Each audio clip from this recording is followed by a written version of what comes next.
Won't you lay here with me? Baby, there's no plan for the wicked. There is no goal for the longing heart. Just another day to be with ya. When everything ends, it's a brand new start. Baby, there's no plan for the wicked. Darker are the days for the bitter ones. Baby, I'm just happy to be with ya. In my kingdom, kings fall dropping like little flies.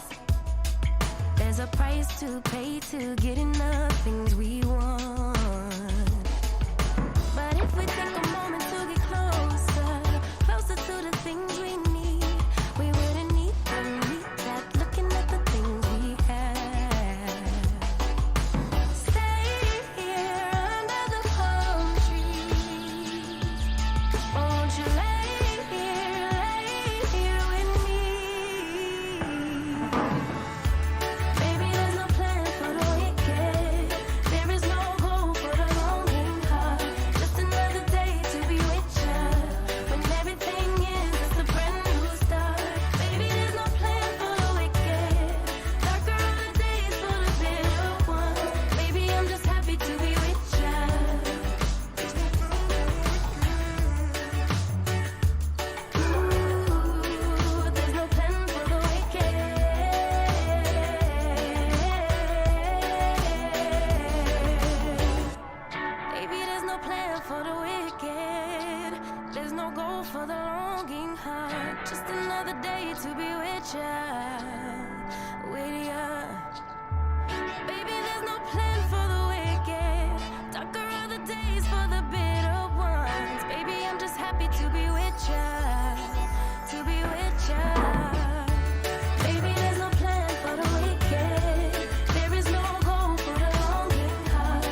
I have no idea what's going on with my camera there, but I'm frozen. That's why I keep changing between things to try and figure out why I'm frozen. But anyway, I'm sure it will sort its shit out eventually.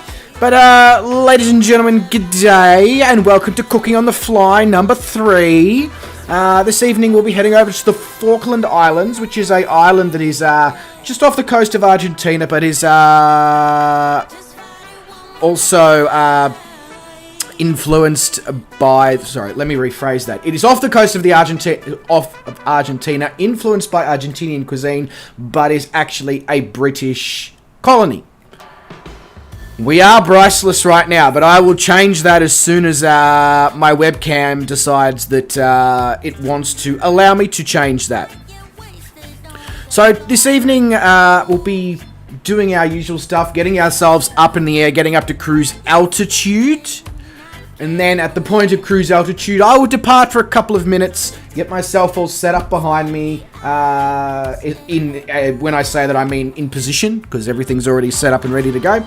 And we will go from there. So tonight's dish, I have already got the bot to throw it in there, but we're going to make grilled sea bass with salsa criolla, thick cut chips with a chimichurri seasoning or a chimichurri salt. Then we're going to make up asado seasoning, and we're going to infuse it into mushy peas, should I say? Munchy peas? They probably will be a bit munchy, I guess. And then going to quickly whip together a tartare sauce. It's going to be a bit of a cheats tartare sauce. There was a really decent garlic aioli on sale at the shops, and capers and all that were on sale as well. I was just like, yeah, you know, that works for me. Speaking of which, I need to remember to make sure I get the Dijon Mustard that I forgot to go and grab before I get to that. But that's not a problem, because that's the last thing we are making for the evening. So I don't have to focus on that right now. Okay, so let's jump into the chat. And we have Oliver. Oliver is hyped. Oliver, mate, if you are here, I know you were here a while ago, so you may not be anymore. Mate, welcome to the stream. Pleasure to have you here. This is probably your first Cooking on the Fly. If it is, well, you're in for a... interesting time, mate. Programs, DJ Town, Common Sense Gaming, whatever name you want to be gone by, for God's sake, man. How many names do you have in your birth certificate? G'day, welcome to the stream, though. And Vruden the Great says 29 minutes to go. Well, it's actually, I'm 8 minutes past the start time as such, but I guess I have started the stream, so who cares? But g'day, mate, welcome to the stream, pleasure to have you here. Sean Dale says, do we have a wheel, sir? I do not have a wheel, which means I also do not have the equipment to run my DSLR as the second camera for this Cooking on the Fly, to give that different angle, which is annoying, because somebody decided that buying all these pieces of equipment at the same time was probably a good idea, and let's be honest, it was, until Star Trek got a hold of it. I've actually got Star Trek investigating why my delivery is still in the same place it was 10 days ago. Because when I finally got into contact with somebody after trying for days and days and days and days and days, they're like, oh, that's not right. That shouldn't be like that. Let me investigate. I'm sitting on the phone going, you don't fucking say, mate. Like, Anyway, so hopefully... I have a wheel by Monday or Tuesday, or basically I'm going to be calling PC Case Gear and being like, look, this is not your fault, this is Star Trek, but can you please refund that order? And take it up with Star Trek. And I'll just go and buy the bits and pieces from like Amazon or whatever. Because at least I know it'll turn up. Anyway, enough ranting there. Fozzie says, g'day lads, g'day Fozzie, welcome to the stream, mate, hope you are doing well. Blackadder says, afternoon all, Blackadder, g'day, welcome to the stream, pleasure to have you here. Bubba is here as well, g'day Bubba, welcome to the stream, mate.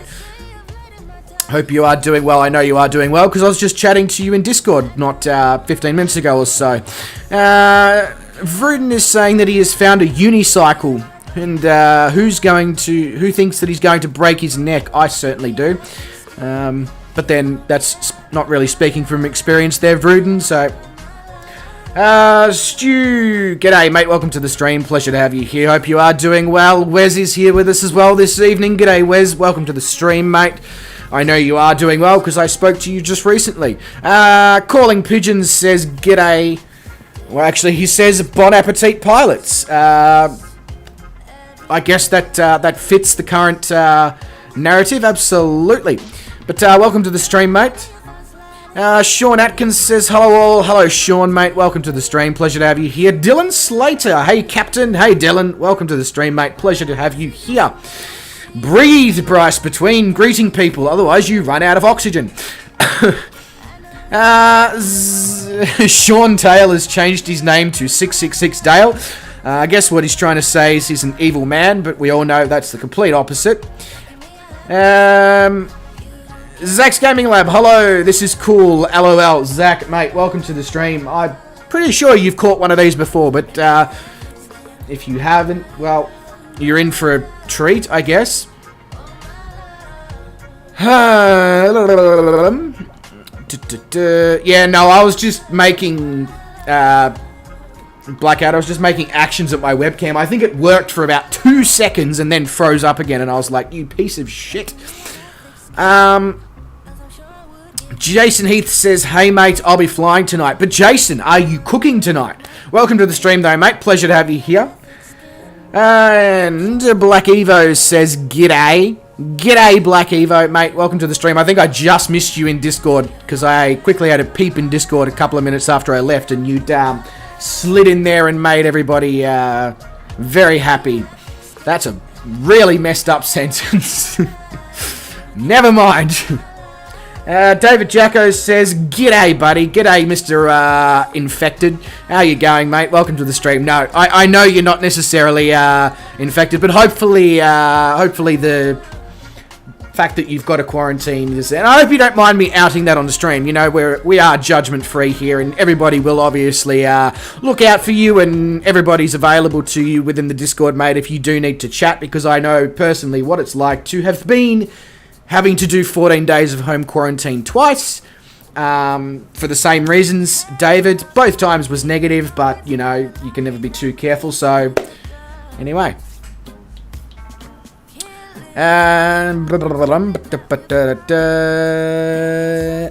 Cool.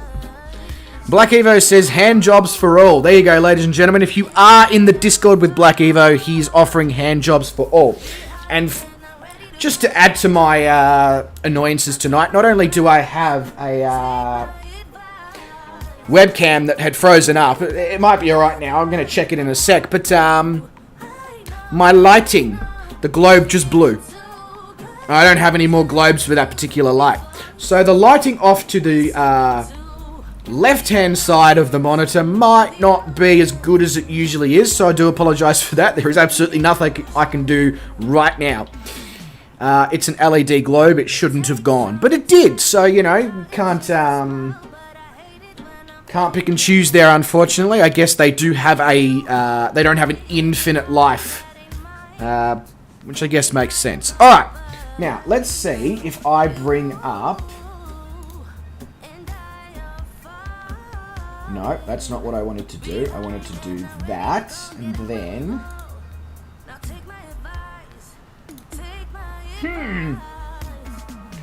What about if I just do it from that, even though it's got a slightly bigger... Hey! Okay, so for some reason it's frozen on my live stream slide, but it's all good on my cooking on the fly slide where the webcam is bigger. So, your guess is as good as mine. Your guess is as good as mine. Anyway, so I'm going to be a little bit bigger, but I'm going to reduce the size, seeing as this is the way it's going to make it happen, and then I'll sort it all out when we get to that point. But anyway,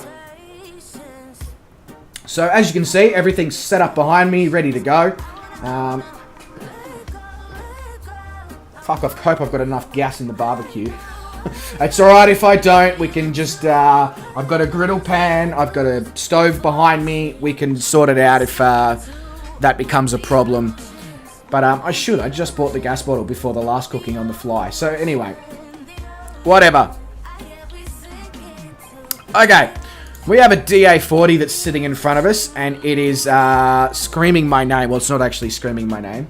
I wonder if I can get my sous chef this evening to make an appearance here on stream. 2 sec. Oh, that's not at the web. That's better. I'm sitting a little bit skew-iff because of how close the table is behind me to make everything fit. So, 2 seconds. It's alright, I won't disappear, just the noise will from my mouth, which is probably going to be therapeutic for a lot of you.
So if everybody would like to meet the sous chef this evening, I'm sure she'll be trying to get her hands on all the food that is being made. I think I just woke her up from a sleep because she's a little bit like, ugh, where am I? What am I doing? Away from the mouth, dog. I don't want to have your disgusting kisses. But this is her first cooking on the fly, so I figured I'd turn her into the little sous chef for this one. Alright. You can go back to bed now if you want. You can come and get some food later if you want, okay?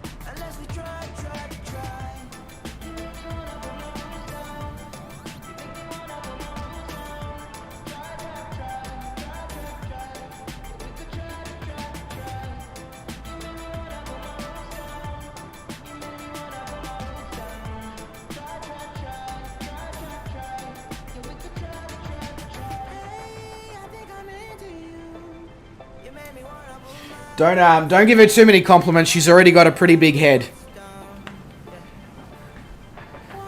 Both, Vruden. Both. She quite regularly, chills out on the couch with me and puts her head on my shoulder like what she just tried to do.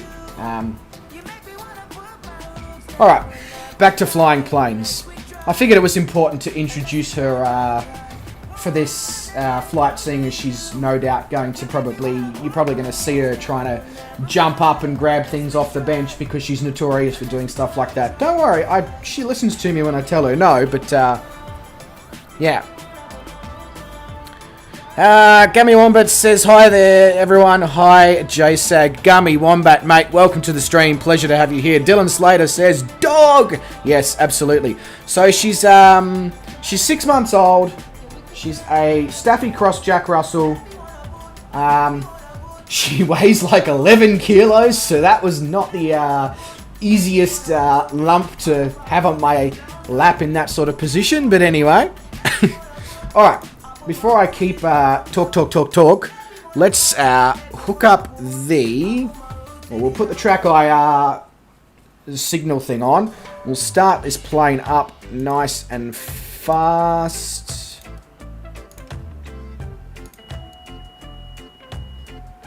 Definitely smells like barbecue in here. Hot barbecue, which is good, which is what I'm looking for. For, you know, obvious reasons. Alright, let's spin that blade at the front. Set that barometer. I'm going to try and, if you are already ready to go, please do head out to the runway, because I am going to try and get us up in the air now that I'm doing this in a relatively quick format.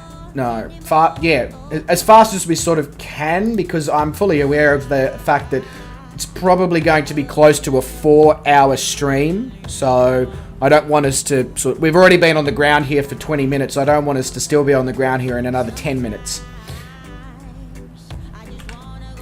Mainly because I don't really feel like going to bed at 4 o'clock in the morning. I mean, I will, if it's, because, you know, it's absolutely worth it for these streams. But if I can do things to try and combat that, I of course will. Because I have common sense.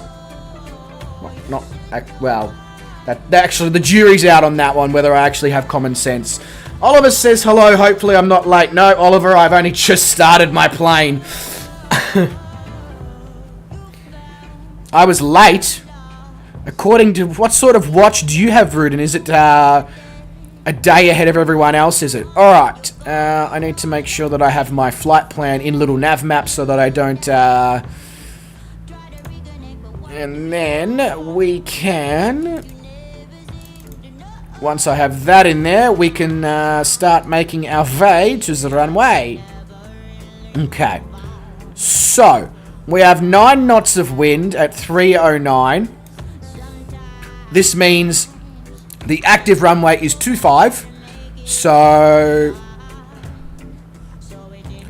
I'm going to head to 25, which is to my left. Cool.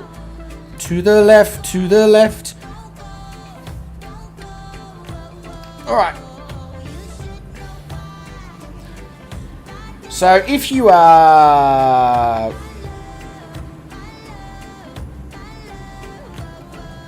if you're not quite ready to fly yet, don't stress too much. As I said, I'm just going to get myself up in the air and flying at cruising altitude. Speaking of which, I need to set my altitude before I take off. Would be a really good idea. Where the hell is the taxiway to get out to this? Oh, it's over there. Cool. Never mind. Yeah, I just want to get myself up into the air and up to cruising altitude, which looks at the moment like it could be a little bit low-ish. I'm thinking maybe 3.5, just so we stay under the clouds.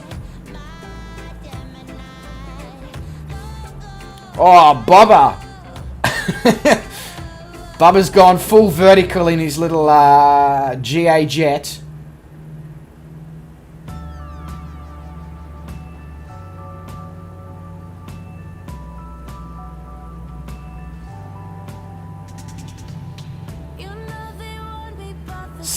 Still very cloudy here over Rio Gallegos, which is, you know, a little bit shitty, seeing as this is basically the same weather that we experienced on the way in. But I'm going to take the first option here that I have to the left to get onto the runway. But obviously I'm going to make sure I set my altitude before I do that, because otherwise I'm going to have a bad time. But I hope everyone is doing well this evening. I hope there is anybody actually cooking along this evening. I'm not sure anyone is, but that is cool, 100%. I hope you've all had something to eat, because otherwise you're going to potentially end up very hungry, as it usually seems to occur from these streams. And I'm probably going to end up eating dinner at like 12:30, 1 o'clock in the morning again, which is fine. You know, I'll just try to avoid doing it too much for obvious health reasons. Alright, let's break. Get that altitude sorted. So what did I say? About 3.5. Oh, that's 3.5 seems decent to me. We'll try 3.5. If it's looking too high, we'll drop it back down. Alright, let's roll straight out into the runway.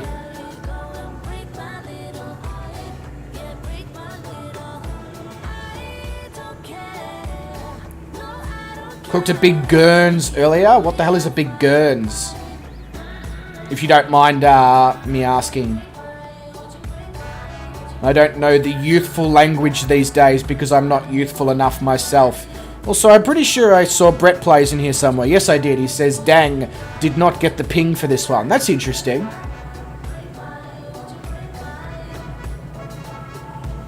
Ooh. That crosswind is...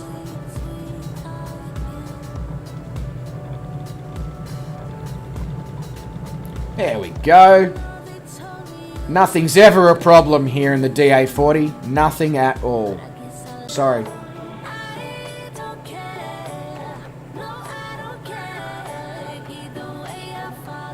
Alright, we are up, we're climbing, we're getting up towards 500 feet. Once 500 feet occurs, I'll obviously set the autopilot.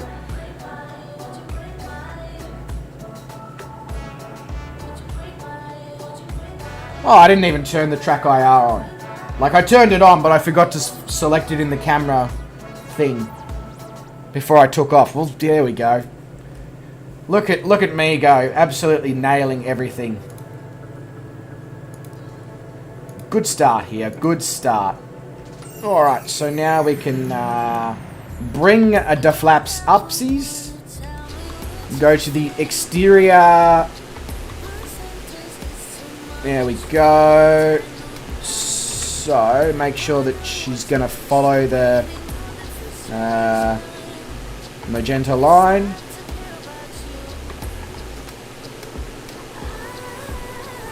Okay, cool. So it's going to go out and then over and cool. Alright. Well, I'll take this off then, seeing as I forgot to turn it on. Idjit. IJIT. That's a photo-worthy moment right there. Direction is 254 degrees. Brett?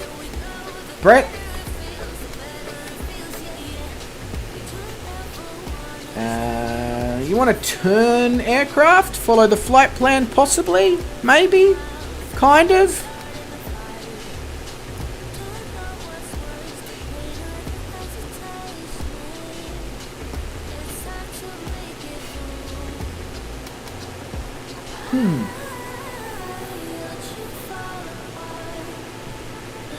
Looking on a little nav map.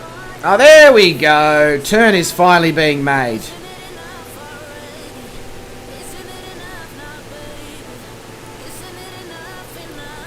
Well, the direction's about to change massively, Brett, because we're coming in around on ourselves. So I'll give you an up-to-date direction in a moment as I just fly over the top of you. Alright, so your new heading now, Brett, is 140.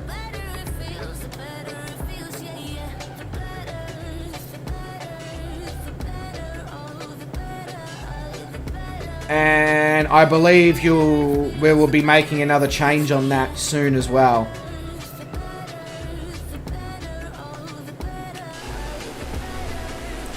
So we would be getting pretty close up to cruising altitude here. Hopefully this dark cloud does lift. That would be really beneficial.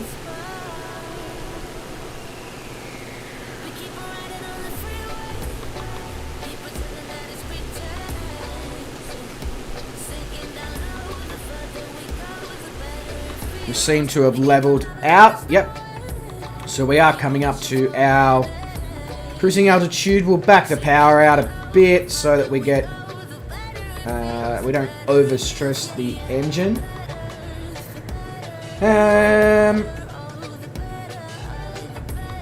Cool. Right. That all seems above board and where it's meant to be. Our track is 141 degrees. Hey, where's mate?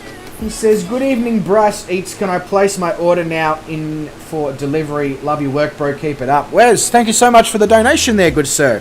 Much appreciated. Unfortunately, all the fancy things don't show up because I've got it set on my cooking on the fly scene in Streamlabs. So I need to sort that out at another point. But that's cool. All good. Much appreciated, Wes. So I am now going to do... Well, first thing I'm going to do is I'm going to adjust the webcam here.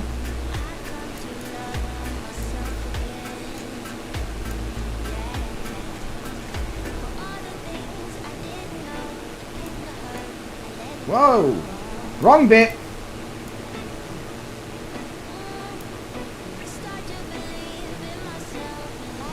Hang on, we need to position.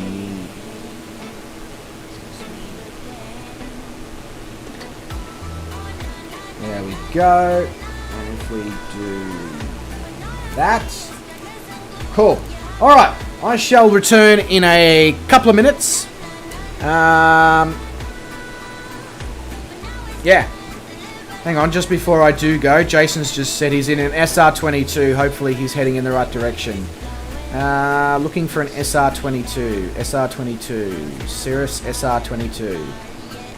Scorpion 295. Cirrus SR22 is heading in the right direction. Okay, cool. Alright, I will return.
Alright.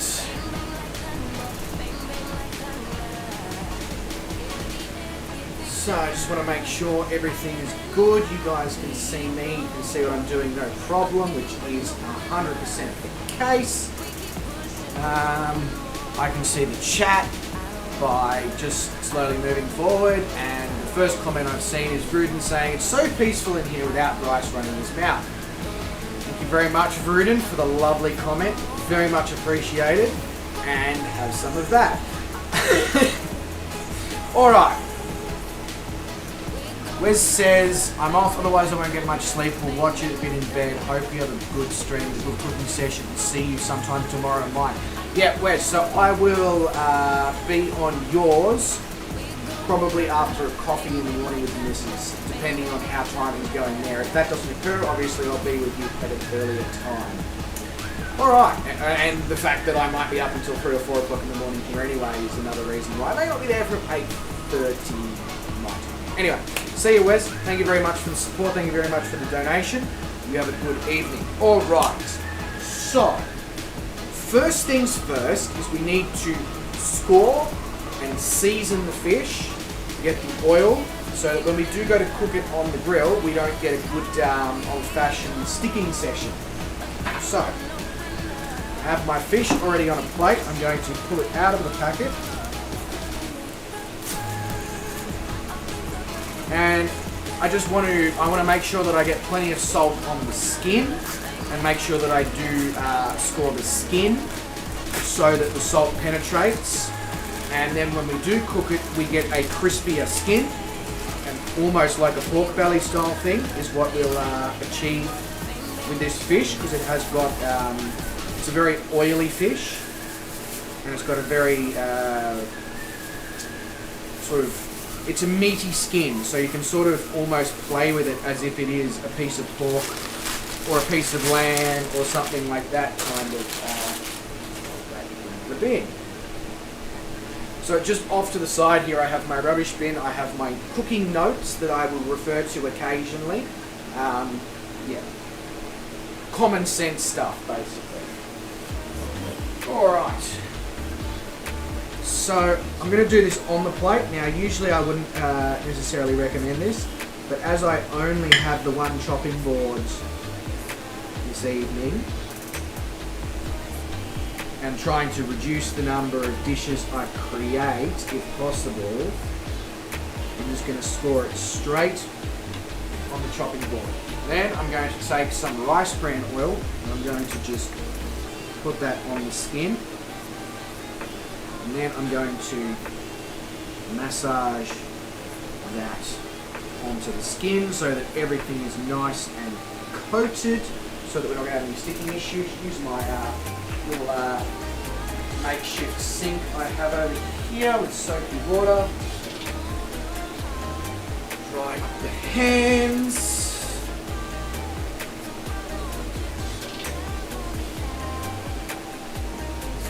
Drew says, you said penetrate, and Rudin says, how much did that piece of fish cost? This piece of fish was $6?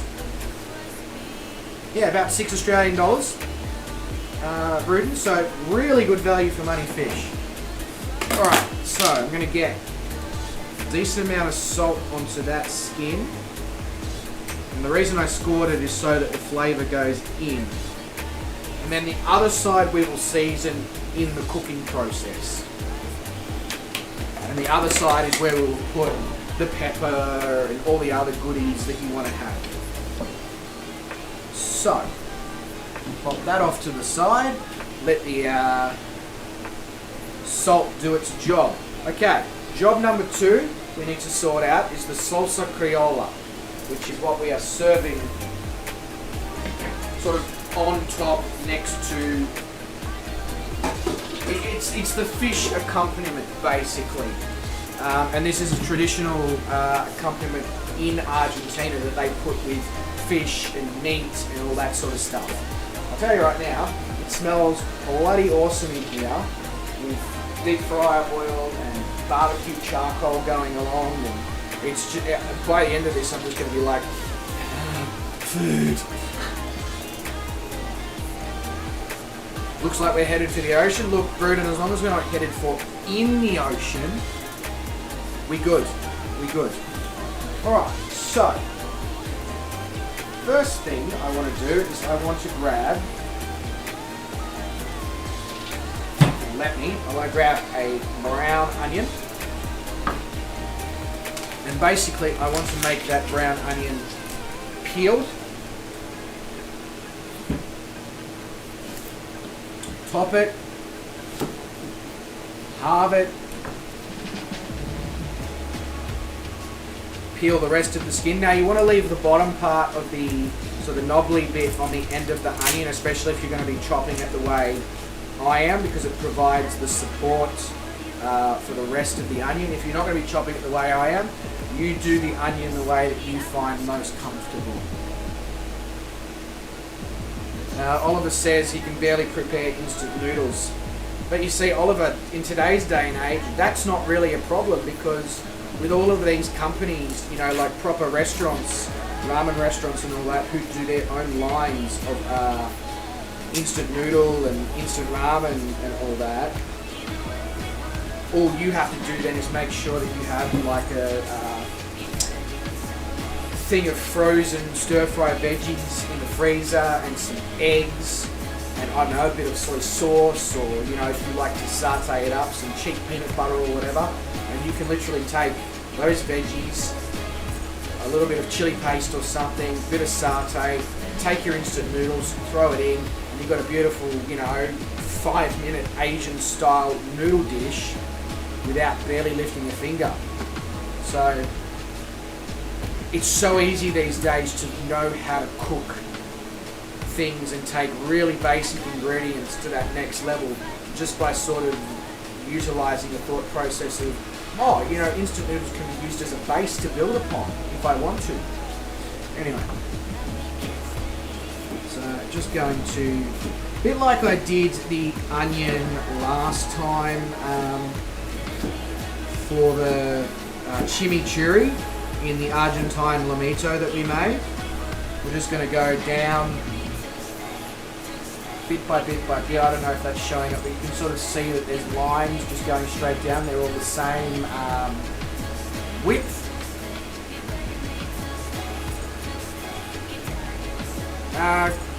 If the onion is raw in the dish, go for a thin slice. That's exactly right. So even though I'm going to do it this way and I should get nice small pieces, I may run the knife over a couple of times just to guarantee that we're going to get a good sized, because obviously we don't want to be consuming raw, massive pieces of raw onion if we can avoid that.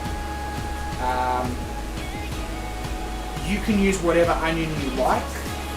The recipe in particular called for white onion. Now, trying to find white onion sometimes in Australia can be a real shit. So I figured I would go with brown, and we would maybe just back off the amount of onion a little bit and make sure the pieces are slightly smaller. But if you can, of course, source white onion, please use white onion. Red onion would work as well if you prefer red onion.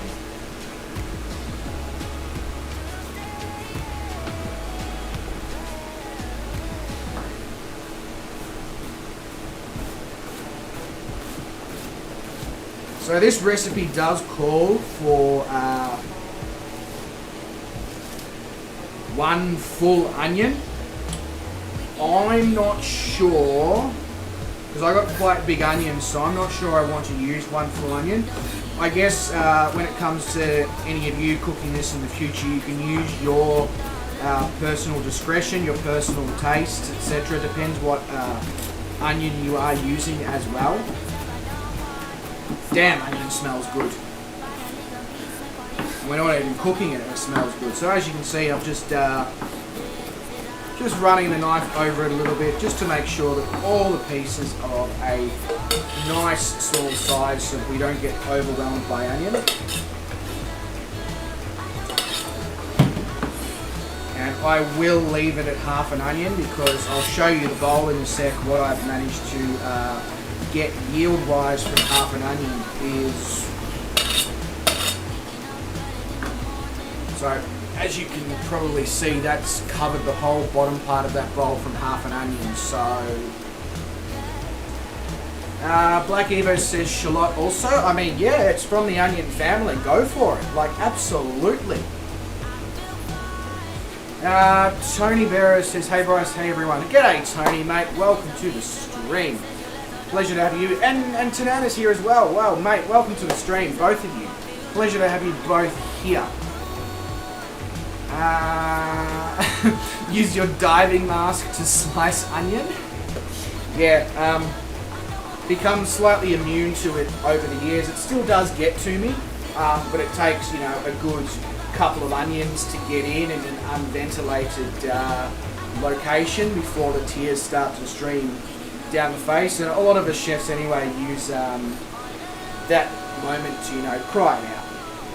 Not really, but... Alright, so to that, we're going to take a tomato. And again, it calls for a small tomato.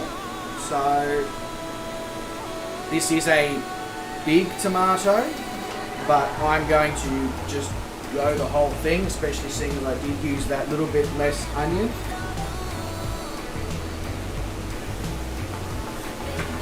So, down the middle, same way that we did the onion, except we're not leaving a little knobbly bit this time, but we're going to go for a slightly thicker slice on the tomato. So let me just try and pick this up and demonstrate to you what we are looking for. So that is that. And that's what I'm going to do with both halves. And then I'm just going to run the knife down 3-4 times, depending on the size of your tomato. Simple as that. And then same thing, the next half of the tomato.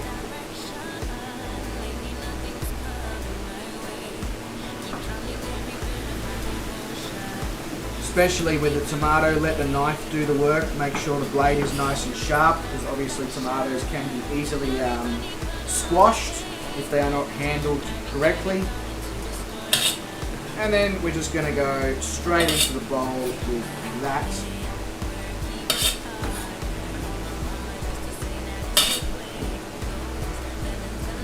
So, then we're going to that we're going to add some garlic. Now I've gone half-assed on the garlic this time, simply because I had a jar of good quality chopped garlic in the fridge anyway. I figured, why am I going to purchase more? I'm, you know, very much against food waste in this world, so I was just sort of like, I'm going to use that. So it calls for a clove. A clove of this garlic is probably about half a tablespoon, but I like garlic, so I'm putting a whole tablespoon. We learnt that from the previous cooking on the flies, though, that I like garlic and that I like chili. Not everyone does, and I understand that.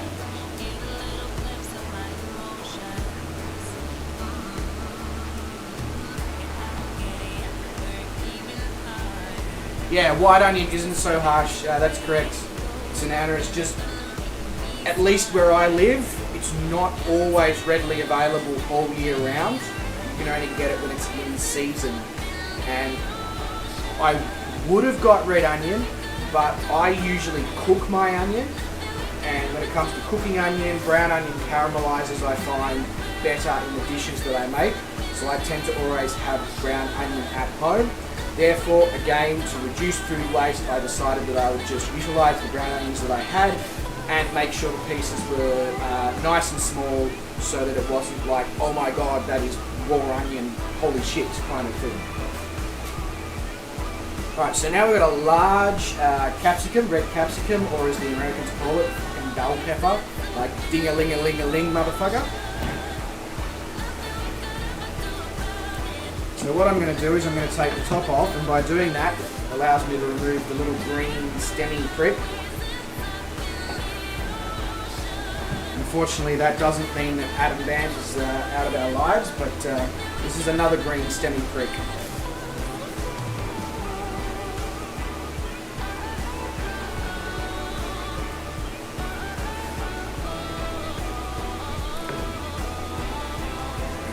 take out the wad of seeds.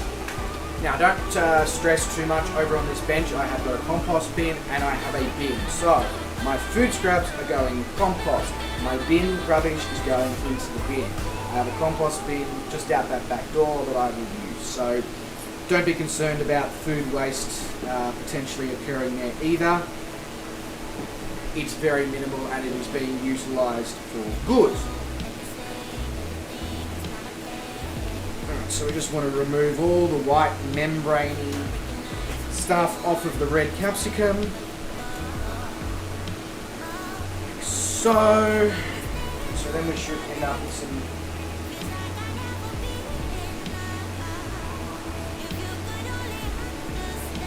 and then I'm going to half those pieces again, just to make, because we do need to do a very, bit like the onion, bit like the tomato, we want to have a small dice, we want to have it salsa style.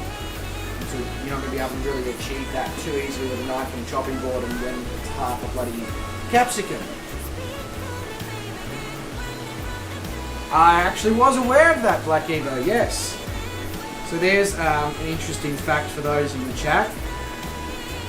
Capsicums with 4 knobbles on the bottom are female. Capsicums with 3 are men.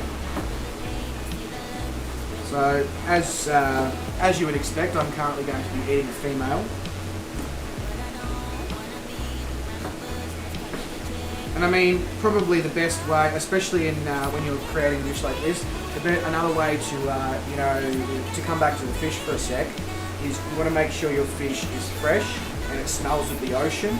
You don't want it to smell of, you know, the local nightclub on a Saturday night at about 3 AM when they open for all the people to come back out onto the street. That's not what you're looking for. You know, feel free to play with the meat, but if it smells like fish, it's probably time to call the Uber home.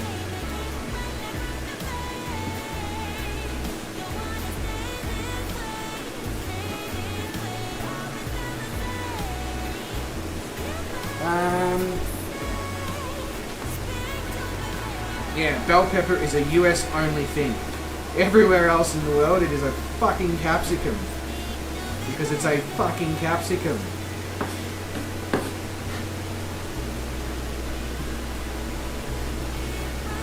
Oliver says, what's my favourite sauce? I'm going to be a real basic boy here, Oliver. Aioli. Because it's so versatile and you can put so many different ingredients, whether it be chipotle, wasabi, lemon pepper.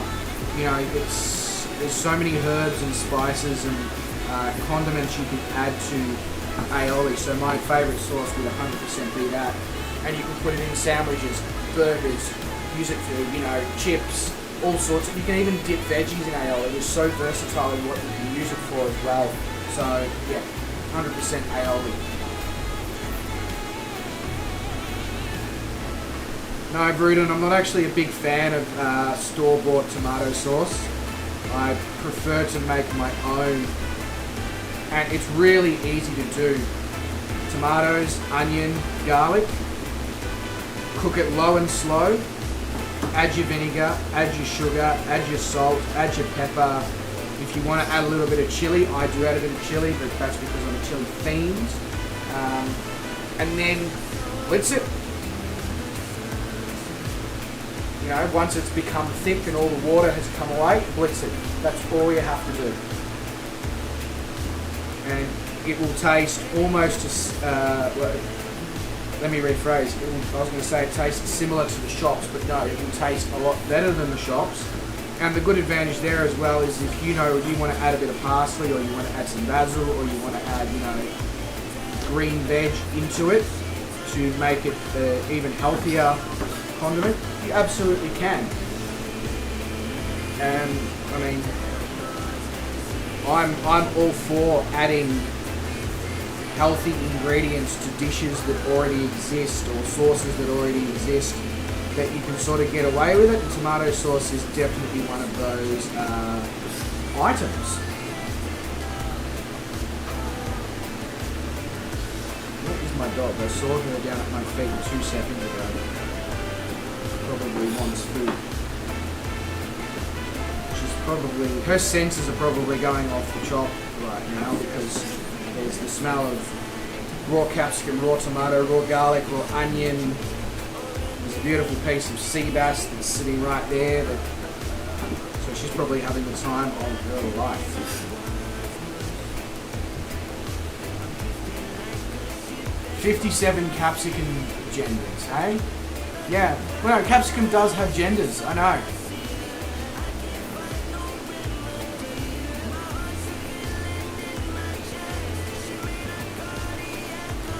Alright, so now I've chopped up that whole capsicum. It's a big one.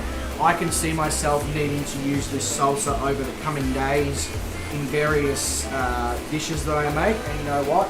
That's a fantastic thing, because I'll be able to add it with some chicken or with some steak or whatever sort of, you know, whatever grabs me. I found my dog. She's literally sitting under the table looking at me like, food? Can I have some food? I might give you some sea bass once it's cooked, Papa.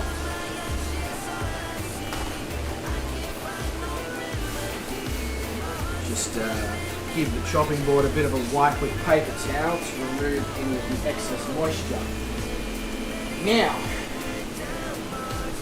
where is my... It's here somewhere. So, to that salsa Criolla, we want to add some oregano. So I'm just going to put a good pinch and a bit. And that's just because I'm using the dried oregano leaves. If you can use fresh, please use fresh. Again, sometimes you can get it at the shops, sometimes you can't. I always like to shop at the local greengrocer. So occasionally certain things have run out of stock earlier that day, they haven't got it from their supplier, etc, etc. So I'll put that in, then I want to put some salt in, so I'm going to put a generous pinch and a bit of salt, because obviously with the tomato and the raw onion and all that in there, you don't want to have, you know, like, that's the best way to sort of describe it. Drew prefers his peppers to be non-binary. Very good, Drew. So to that, I'm adding a little bit of olive oil, and then I'm adding a little bit of white wine vinegar. You can use white vinegar, you can use red wine vinegar, apple cider, whatever you have. The recipe does actually call for red wine, but it does say in brackets that you can sort of decide. Again, it comes down to, I already have white wine vinegar in the pantry. Why am I going to go purchase another product when I don't need to? So, yeah.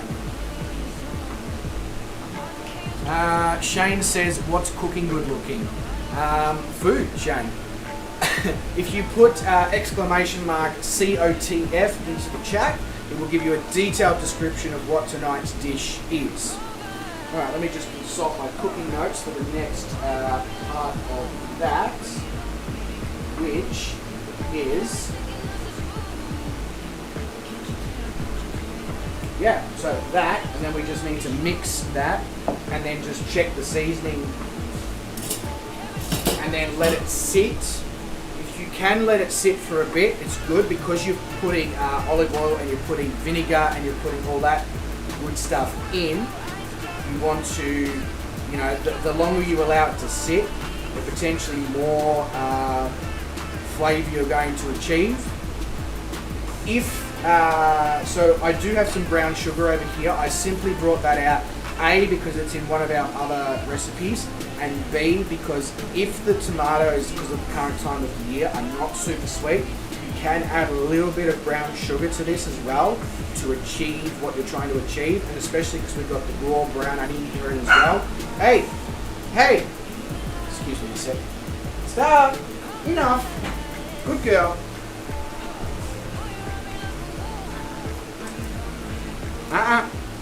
Down. Good girl. I can't give you onion. I can't give you onion and garlic. Bad, bad idea. So just mix that all together, and then I'll give you guys a bit of a viewpoint. So as you can see, it's just a sea of awesome salsa-y looking stuff.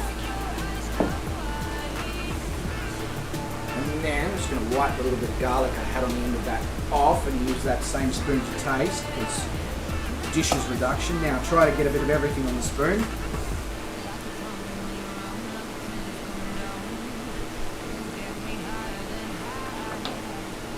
Tiny bit more salt. But that's my preference. My salt tolerance is high. Please make sure that you stir, taste and stir and taste and stir and taste when you are making it yourself, because you, I guarantee, will have different taste buds to what I do, and it is worth taking those extra 2 minutes. And the beautiful thing about this salsa base as well is you can add whatever you want to this. You want to turn it into something really summery, put some pineapple, put some mango, put some watermelon, put watermelon and feta cheese and basil in there. You know, this is a really, really, really good base to take and create salsas from as well. Alright, let's try that now.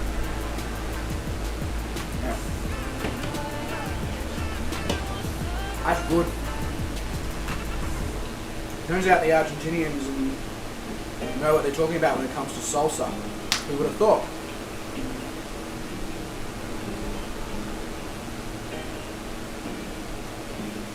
Yeah, so Tanana,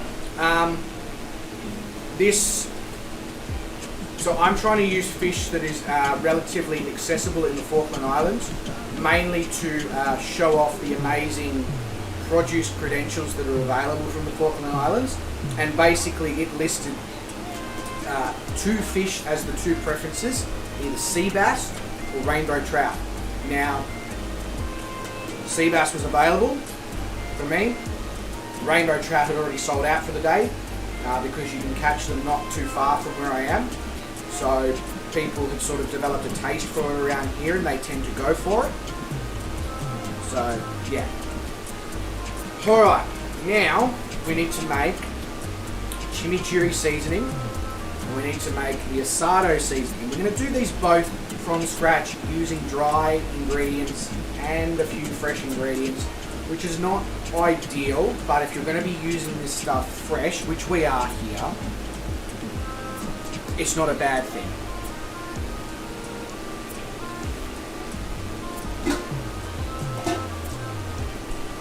Okay, so I'll just consult my chimichurri seasoning notes, 2 seconds.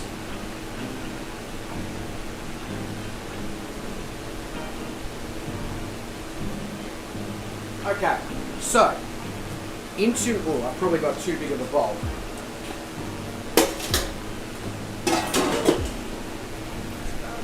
Into a bowl, we're going to want to add. Now, there is actual numbers. It says tablespoons, I've written tablespoons, etc. This I will put obviously into the Discord for your guys' benefits. I'm just going to go with sort of, you know, because I can do things by eye. So it asks for 3 tablespoons of oregano dried. I've got about 3 tablespoons of dried oregano in this container. So, bang. Simple as that. Then I have some dried basil leaves. So we want to put some dried basil leaves. And again, that is also 3 tablespoons worth, like so. And then parsley. So they want 2 tablespoons of parsley flakes, so slightly less, but and bang, like so. Then we want to put the thyme leaves, which are here. So you want to put dried thyme in there as well. I'll tell you right now, it smells bloody awesome in here right now with all these herbs and spices being freshly opened and... Hello, doggo. It's just dried thyme leaves. You're not going to like just dried thyme leaves. I know you don't realise that, but I'm telling you right now, you're not going to just want to eat dried thyme. Alright, so that's all those greeny ingredients in there. Then, to that, we want to add 1 bay leaf. Some places call them a savoury leaf. So, but because we are using we're making a dry as possible seasoning, I'm going to fold the bay leaf. I'm going to slice the bay leaf up as small as I possibly can.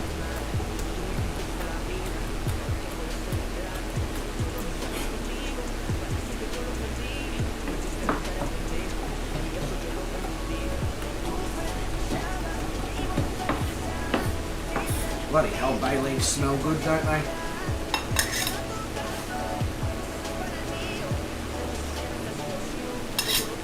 Yes, I'm aware of the fact that I just dragged a knife to my nose to smell an ingredient. Please do not try that at home. It's something I would only recommend people who handle knives on a regular basis. In fact, let me rephrase. It's something I'd never recommend anyone does. I'm just insane. So I'll roll with it. Yeah, so Jason, I am absolutely starving because I did a huge gym workout today, and the last time I ate was about 3 o'clock this afternoon, so 8 hours ago. So I am fiending for a good meal, which is perfect because turns out I'm making one. Who'd have thought? Okay, so there is. So you want to give a few cracks of black pepper into that, and by a few I mean a few. Like so. And then you want to be adding, how much salt did I say? So 2 tablespoons of salt. So I'm actually going to put 3 tablespoons of salt, or what I would gauge to be 3 tablespoons of salt in, just because of my enjoyment of salt. Then, garlic powder. So open up the garlic powder, put that in. And then, what have we got left? We've got smoked paprika and pimento, which is dried capsicum powder, basically. So dried red capsicum powder. Or pimento, various places call it slightly different. Shane says, Bryce, how many hours in prep and cleanup is involved to produce the stream? So, usually, Shane, I need to go and find a recipe online for the particular item I'm looking for.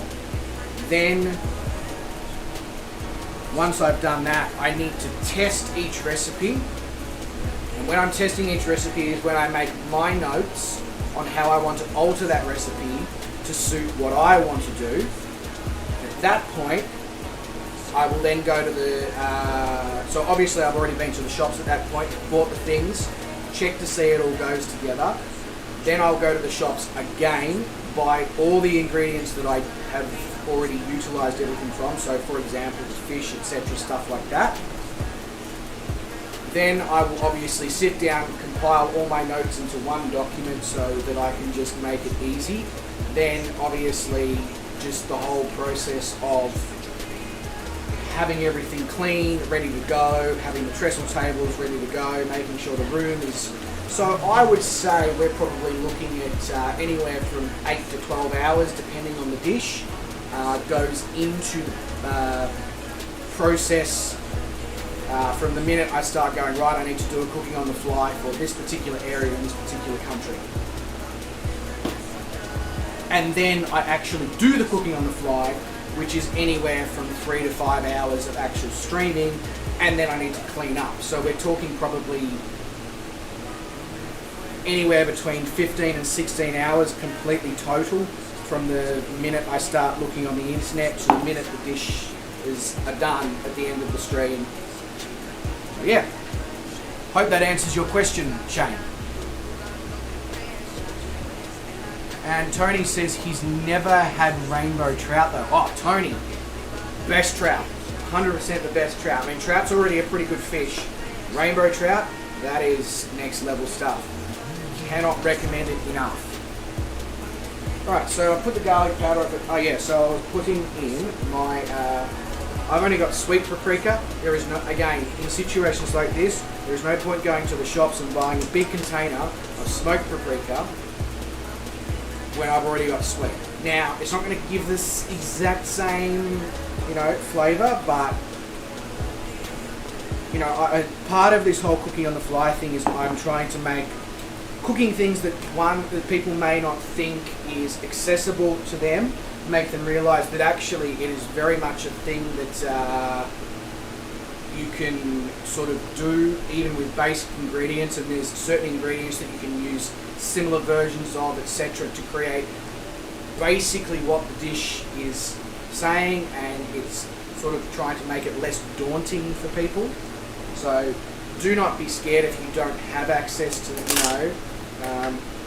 So this is my pimenton, the capsicum stuff. It looks very similar to paprika, and it probably tastes very similar to sweet paprika, but you can tell that there's just a slight difference in colour. That is slightly less deep red than what Hungarian sweet paprika is. Now,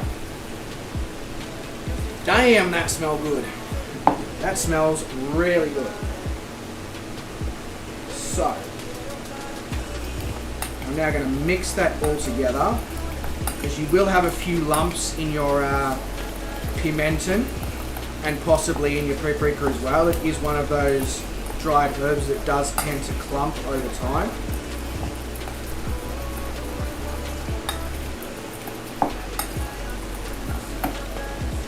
And then, as you can see, it's a whirlwind of colour in that bowl right now. Now, I just want to, before I go any further, I do want to apologise. I did say I would have a secondary and a third camera set up for this cooking on the fly. Unfortunately, the cables that are required for that are in my same package as my steering wheel. It has just mysteriously not turned up 10 days after I paid for express shipping. I currently have Star Trek looking into that, but I don't have the cables, I can't have the extra cameras. This is part of the reason why I was getting so annoyed about the fact that they weren't delivering what they were promising, basically, because I was like, yes, the steering wheel is important, but there's more important things in that package. So yeah. Oh, Sean Dale, mate, thank you so much for the donation. Very much appreciated, good sir. Really, really is. Okay, so that is our chimichurri salt done. Now I'm going to consult my notes and I'm going to do the Asado seasoning, which is what we're going to add to the mushy peas.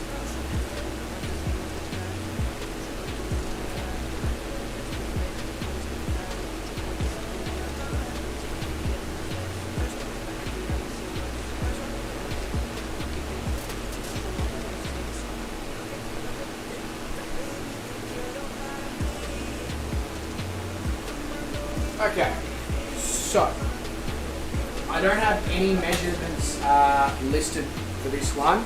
The recipe that I followed didn't have any measurements. I just sort of did a bit of, you know, oh yeah, that'll do kind of thing. So, oh, Sean Dale, another donation. Thank you so much, mate. That's very much appreciated. Really, really is. Thank you, thank you, thank you. Okay. So I need to put into that, where did I put it? So we need to put some garlic powder.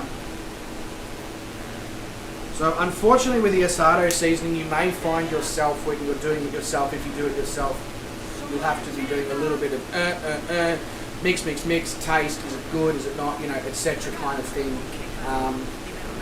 I will try and refine, now that this is the second time I'm making this, I'll try and refine the required amounts in the Discord so that people have some idea of what they are trying to achieve.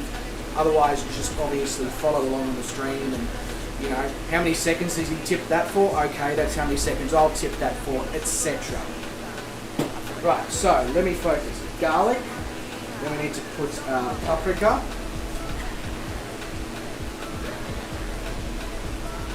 so.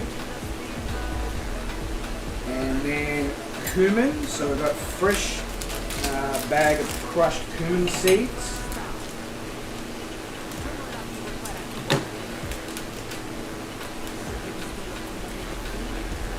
Like so. And then, yeah. So then we want to put salt, obviously. And this is a seasoning, so obviously we're not going to use all of this in tonight's dish. It's just going to be a sort of a taste, etc.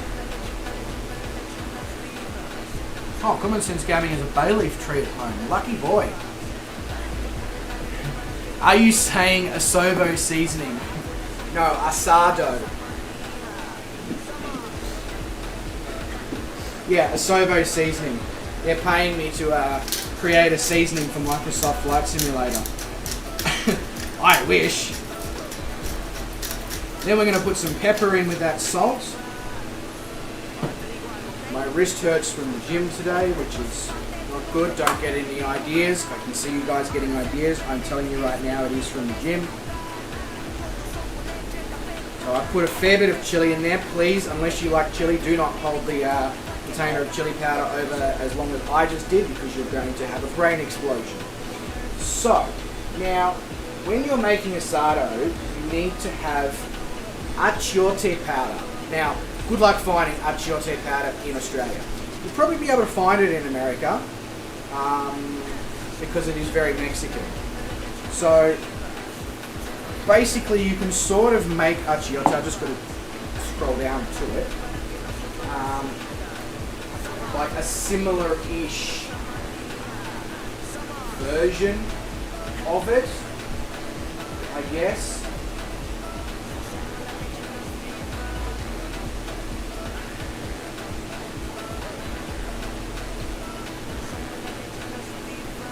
Where did that put? I wrote down how to make a sort of achiote powder.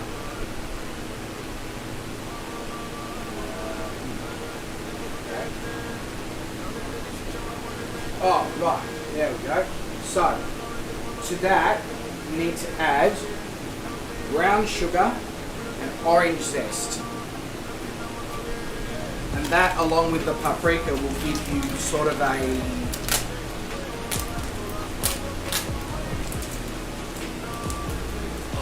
Wes. Sorry, I just read Wes's comment.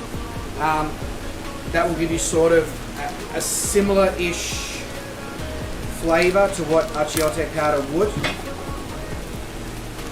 So I'm going to add a small amount of brown sugar.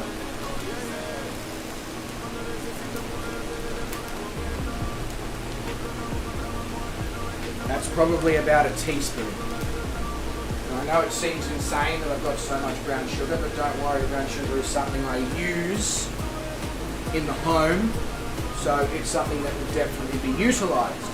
Right, so I've added the brown sugar. Then to that, I have homegrown orange. I'm just going to literally zest about half of that orange using my microplane into this bowl.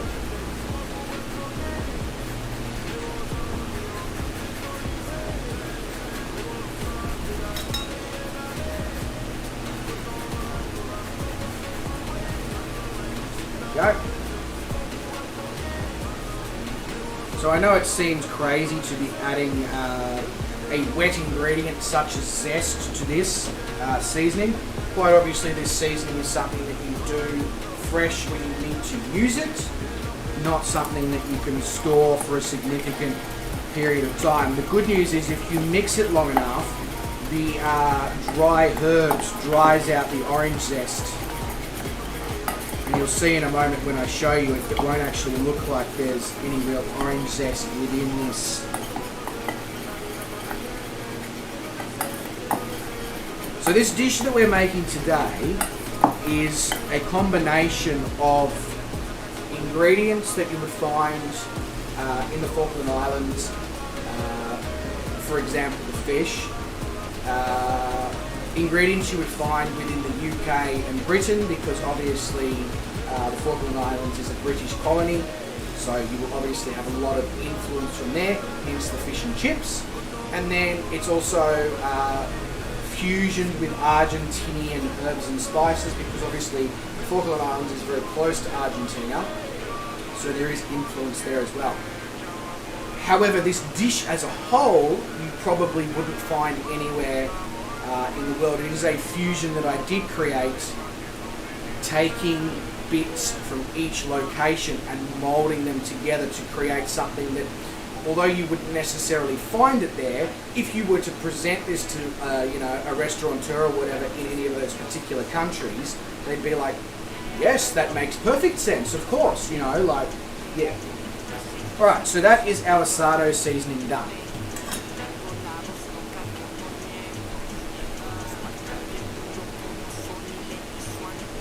Yeah, well, I think making to your own tastes and making food feel accessible to those who don't necessarily think that they have the ability to cook complex meals, just breaking it down into step by step and going, if you overdo that slightly, or just, it's not the end of the world. It's still going to taste good. Obviously, if you put 200 grams of salt instead of 200 grams of sugar, then you fucked up, yeah. Alright, so we have fish, we have salsa, we have the Asado seasoning, we have the chimichurri salt. Now we're getting close to the cooking stage.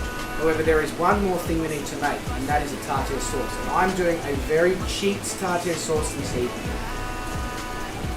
So into a bowl, let me just check my notes, not that I really need to double check how to make tartare sauce, but I'll do it anyway. Just, to foolproof it. So, I've just got but I've got a garlic aioli that I quite like. It was on special. You don't need to use garlic aioli, you can simply use mayo. It was just, I was like, And Gallegos said, don't forget the Dijon. Yep. I will go grab the Dijon as the last ingredient for this black Ugo.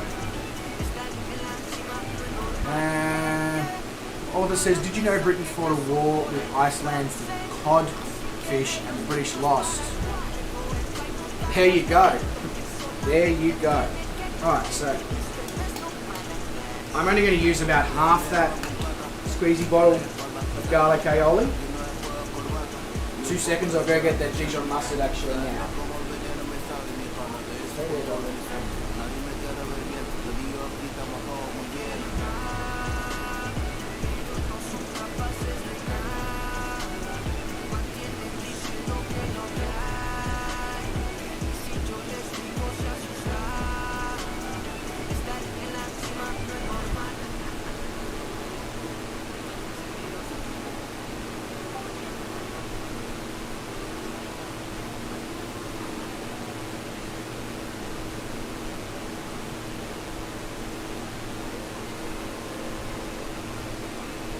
Yeah. Alright. So, to that, I will add whatever way. So, your teaspoon that you use on your everyday when you you put your sugar in your coffee or whatever. Just one of those down. Little Miss Curiosity over here. Her nose is just like twitch, because she's just got so many smells occurring now, and I can guarantee you right now, I'm just taking in the smells like, oh yeah, so I can't imagine what her nose is doing. Away from there, miss. Down you get. Star. Down. Good girl. I know you want some food. I told you I'd give you some fish.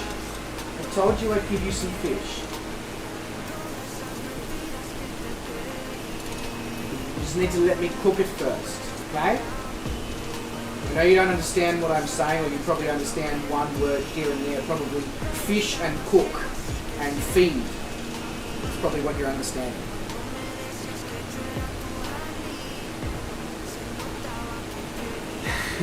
That's because Australia is also a British colony, Britain.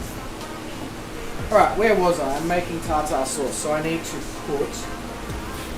So some people like to put lemon juice, some people like to put lemon zest. I'm the person who likes the lemon zest, so I'm going to zest a whole lemon into this. And it's a big lemon as well. I might just give that lemon a quick rinse in my water because it's been sitting for a bit. I mean, it doesn't feel spongy or anything, it's been sitting in a bag, so...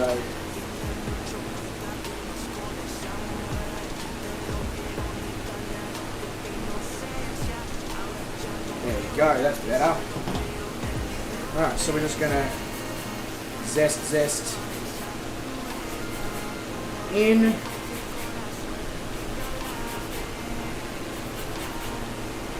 So this lemon kindly donated by my wonderful next door neighbour. She loves to pass me food over the fence. I get silver beet, I get spring onions, I get kale, I get all sorts of delicious ingredients straight out of her garden. It's absolutely phenomenal.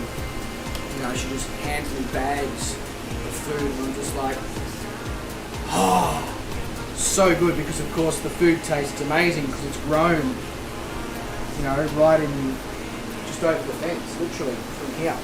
So, yeah. No white in that zest. No white in that zest. You can see that there's still a little bit of yellow on the lemon.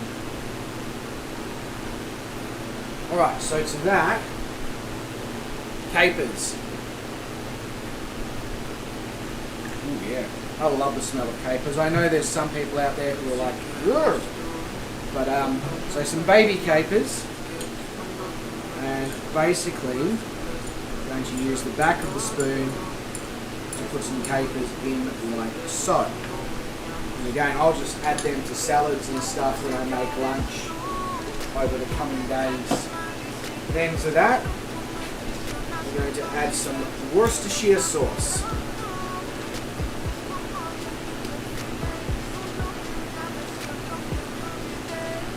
Correct, David. Fresh fish is best.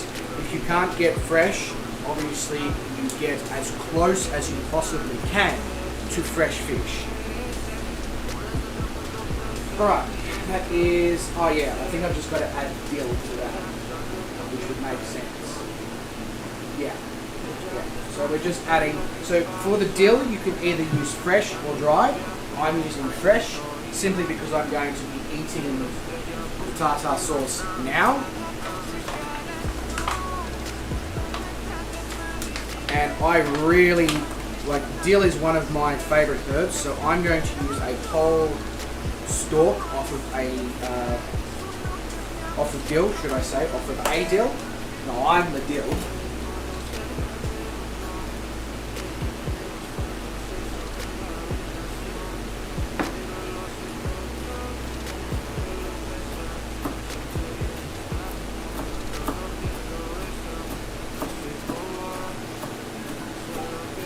So I'm basically just slicing up this dill, and then I'm going to bring it into a pile. I'm going to run the knife over it to just make sure that I'm not getting an overwhelming amount of dill in a mouthful. And then simply going to put that dill in the bowl with the rest of the tartar sauce ingredients, like so. Then we are just going to mix that all together.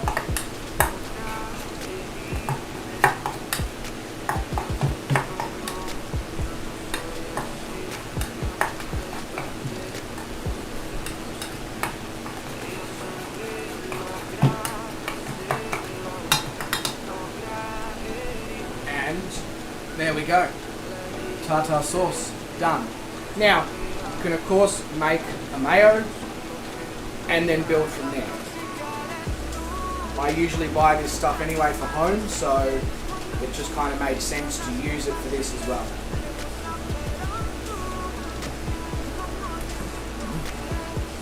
That's good, if I don't say so myself. What's my preferred chef's knife? So, Tanana, I'm a big fan of not spending ridiculous amounts of money on this chef's knife. I have that Japanese style one. That is my favourite knife. However, Victorinox. It is durable, easy to keep sharp, 80 bucks, last like 30 years, no problem. If somebody is looking for a good knife to use in a home premises, Victorinox.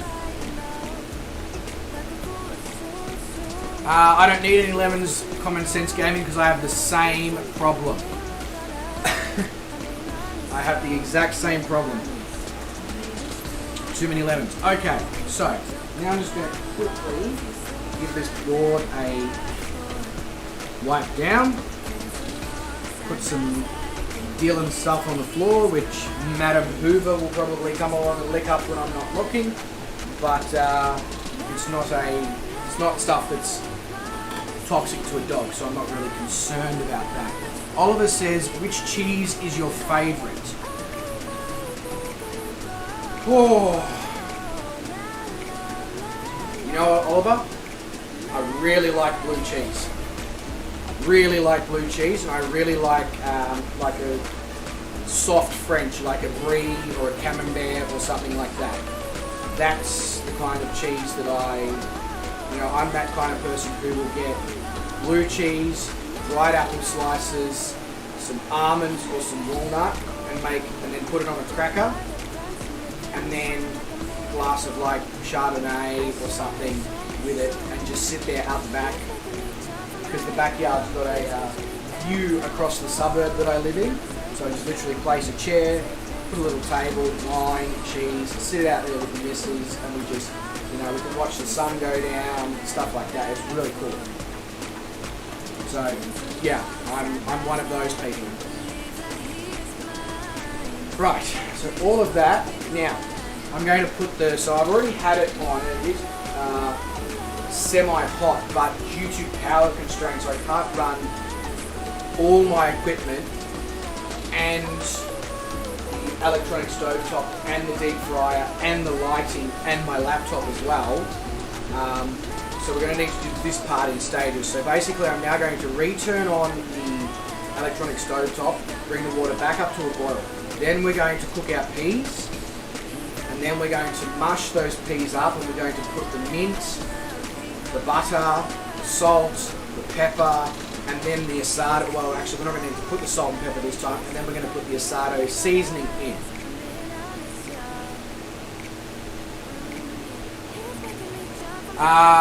Black Evo, is that a knife that you're talking about? Like a knife brand? In which case I haven't heard of it, but I'm curious.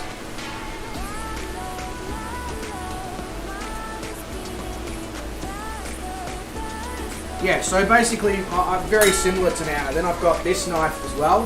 This is more my precision knife. If I'm doing just vegetable prep and all that at home, that is what I'll use. And then when it comes to meat prep, pumpkin, all those sorts of tougher things, that's when the big Victorinox comes out. Yeah. Alright, put this so let that come up to a boil. And in the meantime, I'll just stand here and look pretty, just like...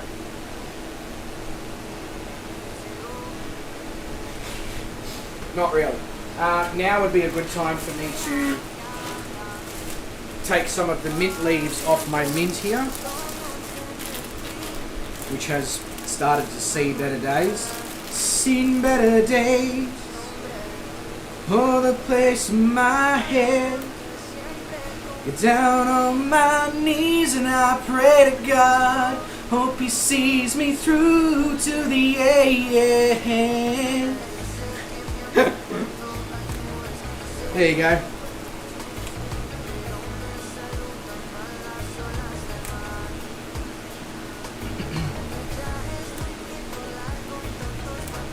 Alright, so that's probably enough mint, and then I'll put the rest of this mint I've got a lot of orange, so maybe I'll like make an, instead of a lemon tart, I'll make an orange and mint tart or something like that over the coming days, because I've got a bit of leftover pastry as well. So I'm just going to slice this mint up, and then it will obviously wilt down into the hot peas as well.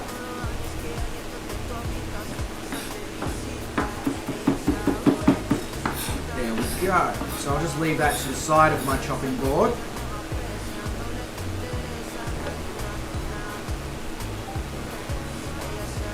Calm down, Pete Murray.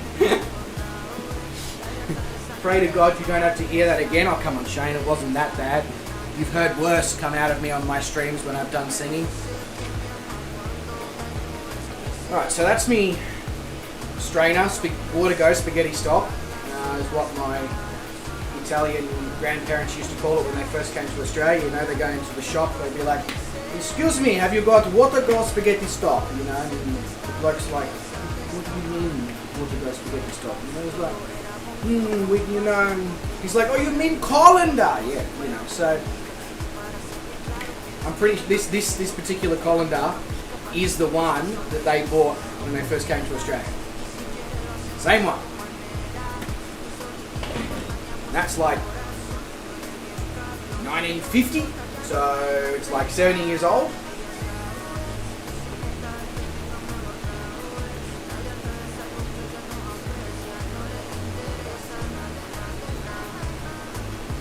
I wonder what the stage name will be for the next Australia's Got Talent, says Sean. Just some Aussie singer? I don't know. Come on. Eat, eat, eat. Oh yeah, that barbecue is looking schmicko. So I'm just going to give it a quick brush down, because part of the reason why I turned it on when I did was to allow anything that was stuck to it to be easily removable.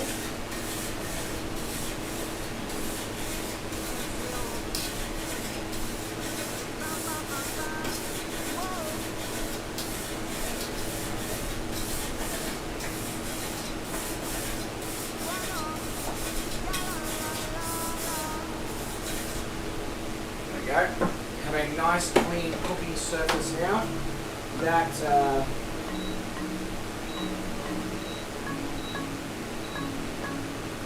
okay, that water electronic stovetop thing is really cranking.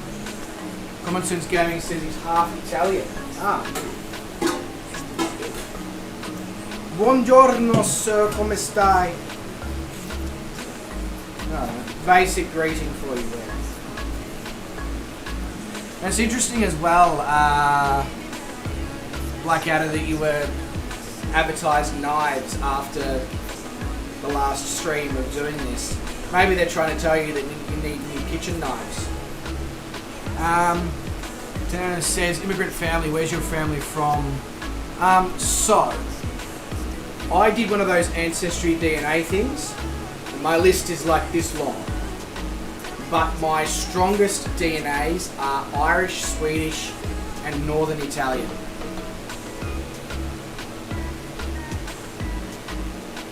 Which, when you look at me, it's probably not surprising to hear that those are my three strongest DNAs, other than obviously Australian.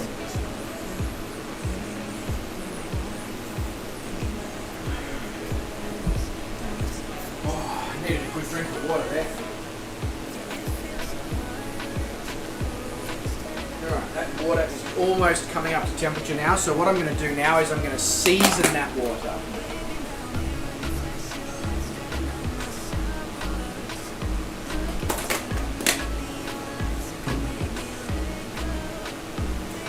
Shane says, gotta get early for work tomorrow today, Bryce. Big thank you for doing these streams. Cheers, mate. No worries, Shane. Thank you very much for coming along. Much appreciated. You look after yourself, good sir. And I will probably see you at your stream on Sunday, because I'm probably not going to stream tomorrow night, because usually the night after I've done cooking on the fly, I'm pretty cooked, because I'm usually up until like 4 o'clock in the morning cleaning up and stuff like that. So, all good. But thank you very much, Shane. Yeah, and thank you for your influence on me, exactly. Thank you for influencing me to take that step, to take my enjoyment of gaming and cooking to the internet, and then a huge shout out to Drew for the idea of why don't you cook while you fly? And here we are, 3 episodes in, and I cannot get enough of doing this. I'm absolutely loving it. I look forward to it. And as I've stated previously, I am going to try and make this a fortnightly thing, especially now, unfortunately, as of this Sunday, the business that I was working for is shutting for a month due to the capacity restrictions because of COVID within that particular business. It doesn't make for it to be profitable, so they're just waiting until the restrictions are going to be eased based on vaccination rates at the end of October. So even more motivation now for me to do cooking on the fly on a fortnightly basis and do as much as I possibly can with the streaming. So expect more streaming, expect more videos, expect more cooking on the fly for the next month as I basically fill the void of a game no longer being employed as such for the next 4 weeks. So I hope you're ready. I really hope you're ready. So my next Democracy 4 video, Oliver, will be out at midnight my time on... Sorry, 11:59 PM my time on the 2nd of October. So I'm GMT plus 10. So work out from there, probably, because I believe you are from the UK, I'm going to say probably around just after lunchtime your time. Afternoon tea time, you know, when you have your high tea with your cake and all that. Probably around then.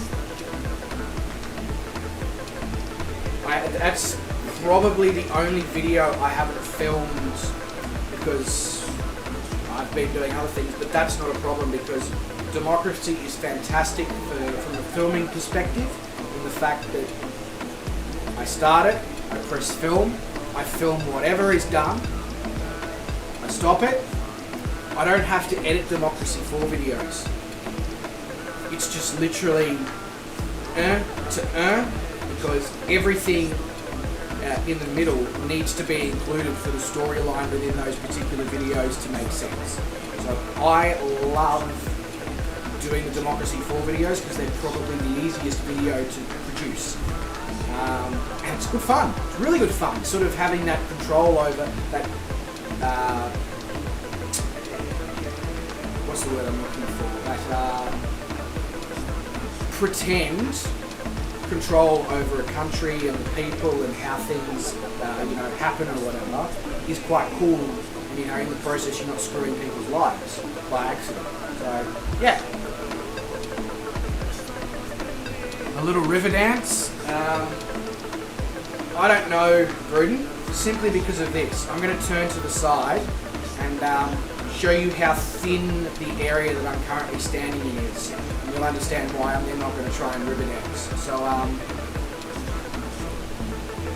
that's as far as I can turn to the side. Both my hands are touching the tables. I can't even do a full 90 degrees. So I'm going to go with... No! No, not you, doggo.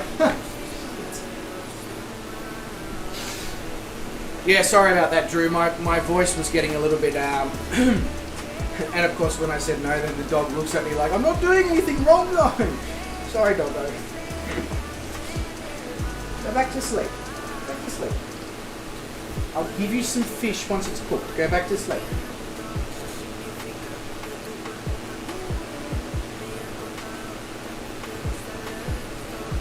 You haven't had crumpets for decades, hey Black Evo? I see.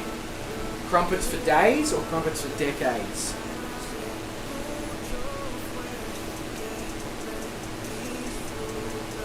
I don't know what the hell that was. This water is so close to boiling. Come on! Boil, baby, boil!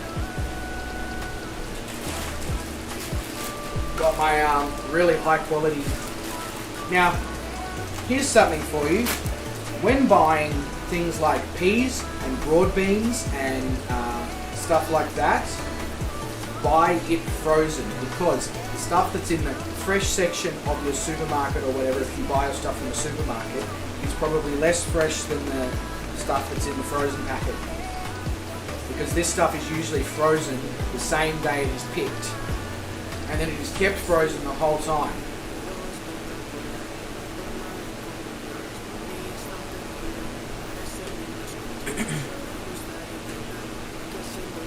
Yeah, well, as I explained to you, Black Evo, my PowerPoints don't allow for that because that thing draws 2,000 watts. The deep fryer draws 1,800 watts. And then I have my laptop that draws, 100 watts. So basically we're at nearly 4,000 watts. Then I have the lighting. Then I have the computer set up, all running off various PowerPoints in the garage, but it's all, connected at some point. So we're basically dealing with nearly 5,000 watts of power. Now, I don't know about you, but PowerPoints and power boards don't tend to like when you try to suck 5,000 watts of power all at once. Kind of results in, bang, spark, or everything shuts off. I know because once upon a time, I tried to run these items, the computer and all that, and I was cooking some food and heating some food that I'd done meal prep wise in the microwave, and I had my oil heater in here as well because it was a super cold night. It was like -5, and I actually fried the power board and the PowerPoint. So trying to avoid doing that again, Yeah, 2400 watt max. So that's exactly why I can only run that and not the fryer at the same time, unfortunately. But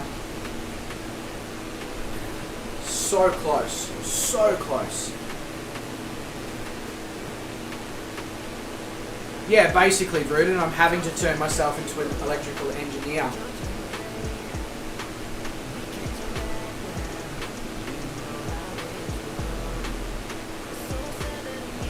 My fingers smell fantastic. A combination of, garlic and herbs and lemon and orange and everything here. It smells galore. I'm amazed, like the fact that my dog is on the couch, chilled out. I'm amazed because, she must be in heaven right now.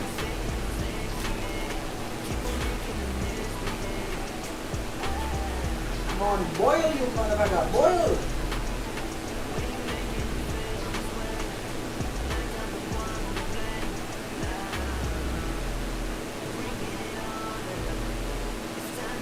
Fingers smell like fish? No, Black Evo, I haven't been up your way recently, so I'm all good.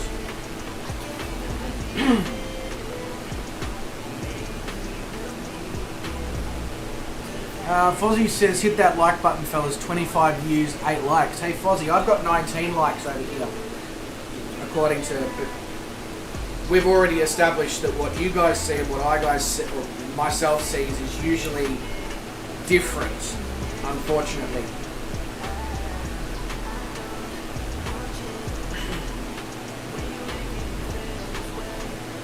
Yeah, solar on the wings tonight, exactly. I need all that power I can get.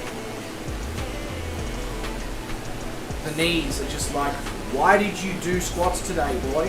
Why did you do squats?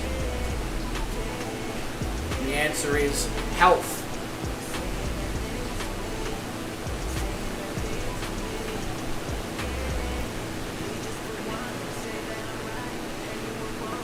Alright, come on. You boiled?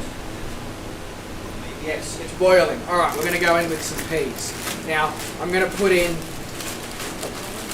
a little bit more than what I require just so we can obviously make a good mushy peas base, and I'll obviously use it in the future for dinners and meals for myself and all that.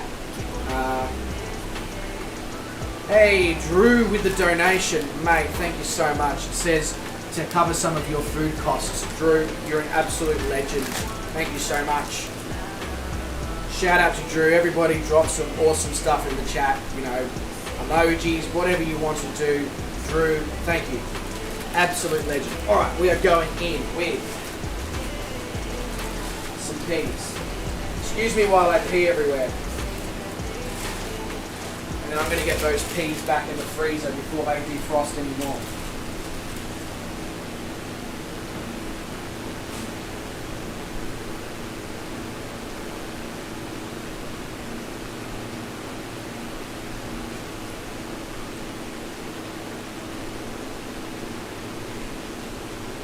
Alright, where did I put that strainer? There. So now you're going to see a real chef at work with the fact that I don't actually have anywhere to strain these peas as such. So there it is.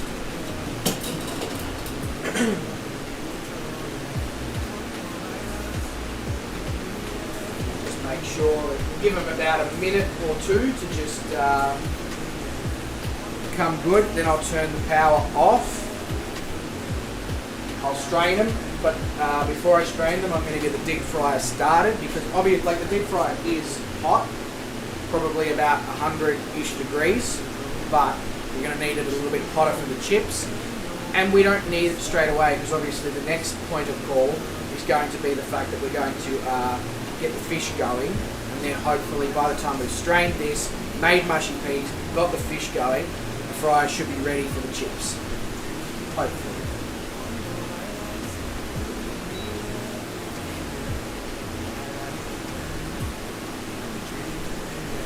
Alright, so that's on. Now, I'm just going to go walk out the back in the backyard and strain my peas.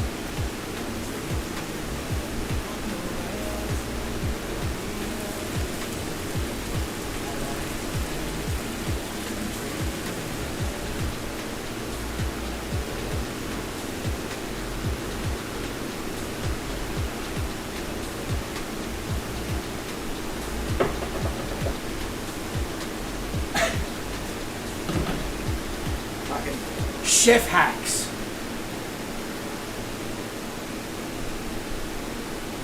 Yeah, I'm in my garage, Tanana, with like a setup. Put that down so I can put the saucepan base on that. Now I don't, even though we're making mushy peas, I don't like my peas super mushy, which I know is a contradiction in terms based on what we're making. So into that I'm going to add my mince. So I leave the mushing until the last bit because of that. Then I'm going to add a little bit of extra salt, just because obviously a lot of it would have gone out with that water. Then I'm going to go in with a decent helping of black pepper. And then, where is it?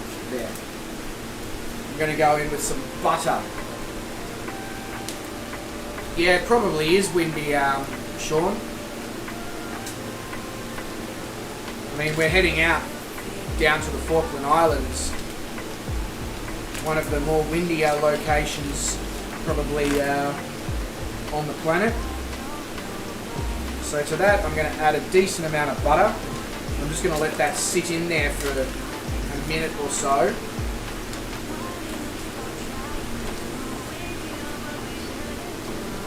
Just so it becomes nice and soft and gooey. Now, not many people like to do this. I like to put a very quick push of olive oil into my mushy peas as well. And then to that, I'm going to add just a good sprinkling of the Asado seasoning. We'll bring it all together. So I like, when I'm making mushy peas, I like to use a whisk to bring it all together. She's not drinking the pea water, David. She's gone out there to pee, but she did have a good sniff of the water.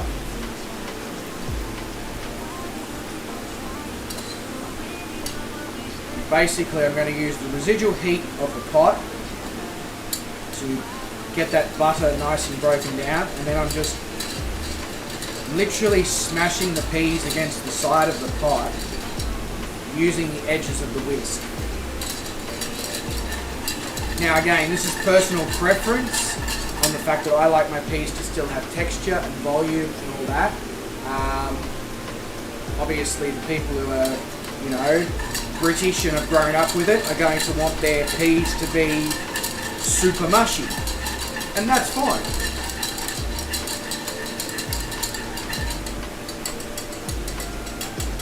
Alright, I am happy with that. We just need to do a taste test now.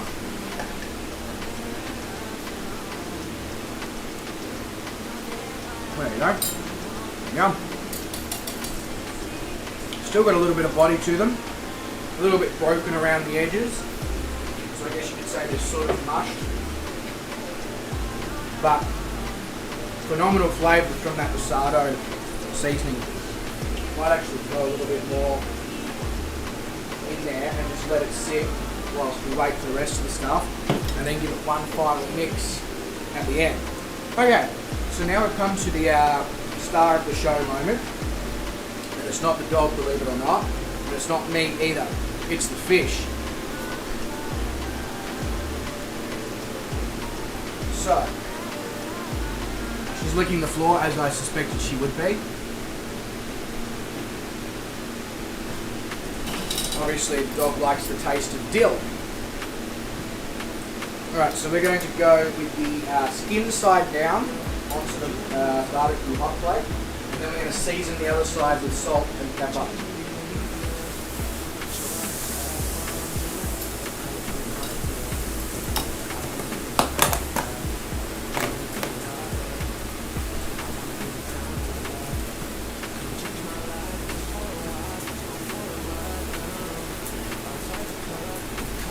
She doesn't like peas. I just gave her a pea.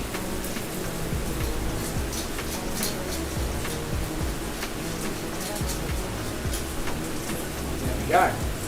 So we're just going to let that, so I've had the barbecue on a low heat for a very long time, so although it sounds like it's super hot, it will reduce in temperature quite quickly.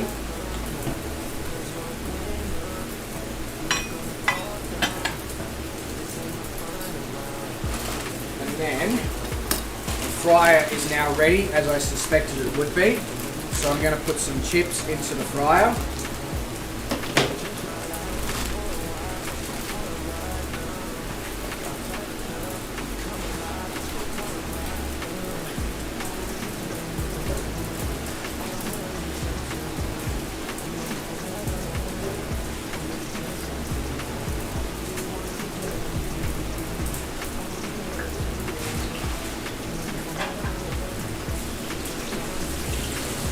I'm just going to get those back into the freezer before they defrost too much as well.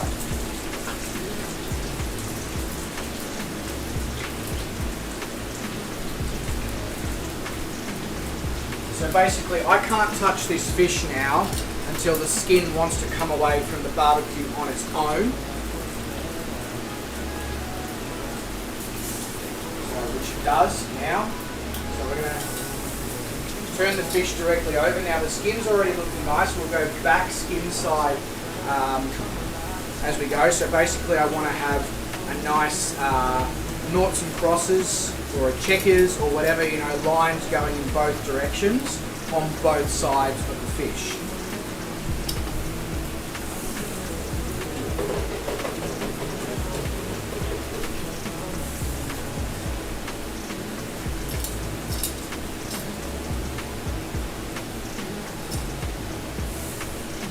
So what I'll, Oliver says, what's your name? It was fun to hang out. Thanks for the cooking advice. Oliver, my name is Bryce. So pleasure to have you along, good sir. And I'm glad I was able to give you some cooking advice. You look after yourself, mate. So I will then move this table this way a bit. I'll sit down with you guys whilst I eat my dinner. And then I'll do a clean up on an intermission, and hopefully we'll be able to come back and get ready for landing.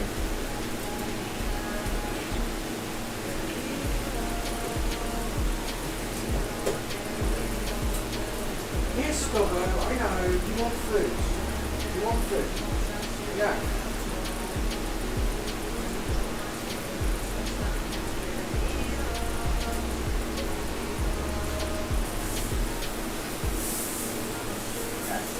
That's not ready to be turned yet, as it is still slightly stuck to the grill.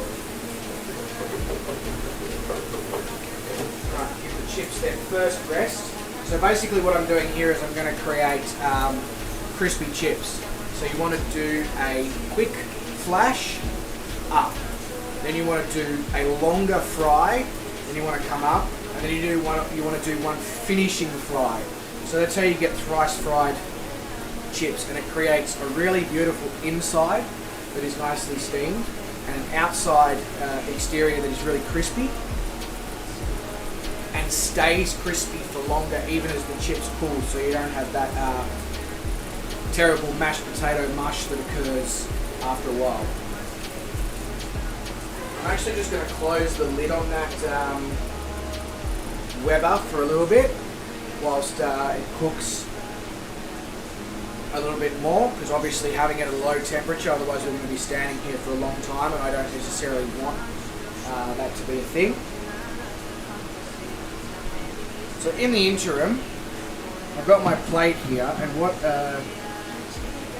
all I'm sort of going to be able to put on the plate at this point is the tartar sauce. So you want a generous helping of tartar sauce, especially seeing as you're going to want to probably dip some of the fish. You're probably going to want to put some chips through there, all sorts of things. How do you get crispy chips in an air fryer though? So Sean, spray oil. Take your frozen chips, spray oil them, spray oil the lining of the air fryer, make sure the chips are all separated, and then go for it, and make sure you continuously move them around in the air fryer every couple of minutes.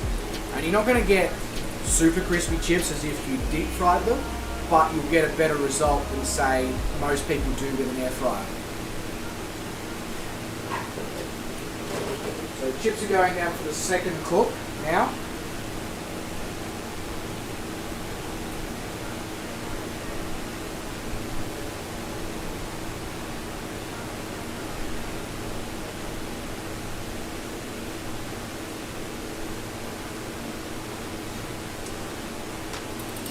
You're hanging around that you've never been fed before.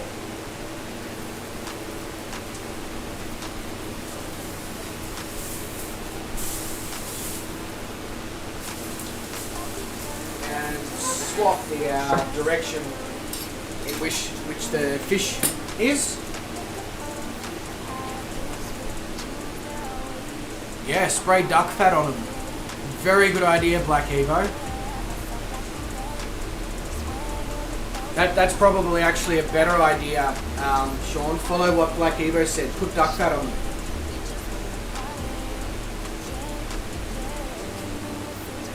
Hey, Dan Random. G'day, mate. Welcome to the stream. Pleasure to be graced with your presence. We are at the stage of cooking and plating, so you've probably arrived at the correct time, Dan.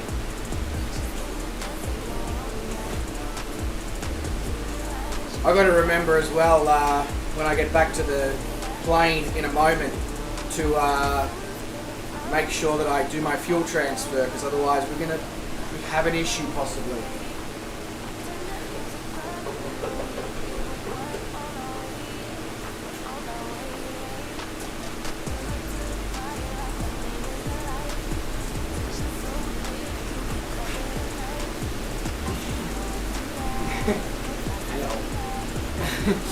Hello.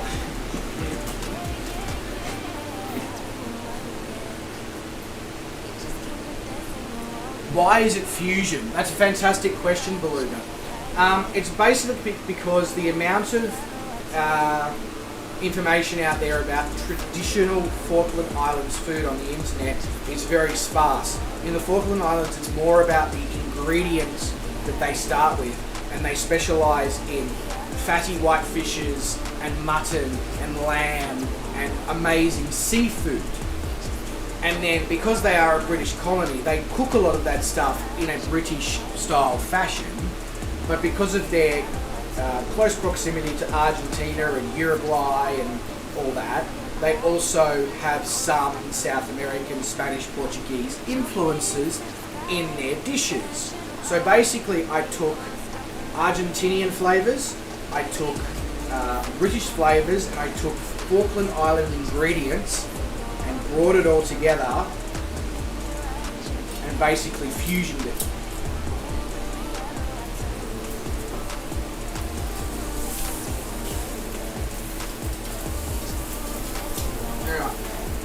Fish is now back skin side down for the last side. Chips are done with their second cook, so now we just need to do that last final flash when they when the fish is ready. Bless you.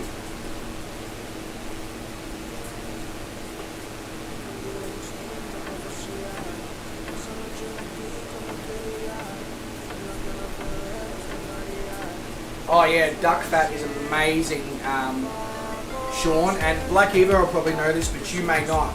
Duck fat, if you strain it through a strainer with chucks or muslin or cheesecloth, you can utilise it multiple times.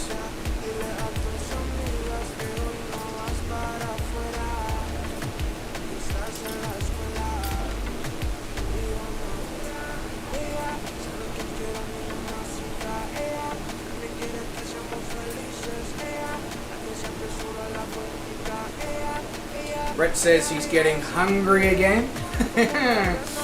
Sorry about that, Brett. I'm not actually sorry because I get to eat this in a moment. But not to rub it in or anything, you know, just not to rub it in.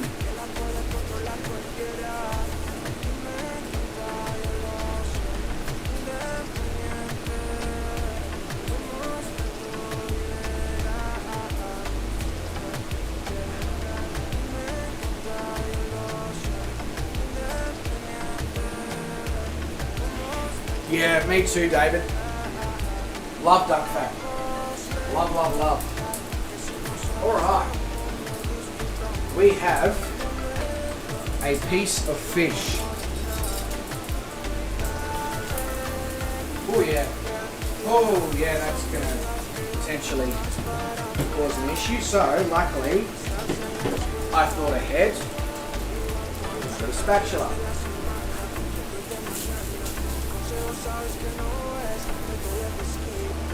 So there's not many bad things about grilled fish. One of them is it can stick a little bit to your grill. So just make sure that you do have access to a spatula or something to lever it up, and make sure that the last side you do is the skin, because that's the side that is more likely to come away than the flesh, because it's quite solid. Right, so that's that. Then onto the top of that, we are going to add some of this salsa directly onto the fish.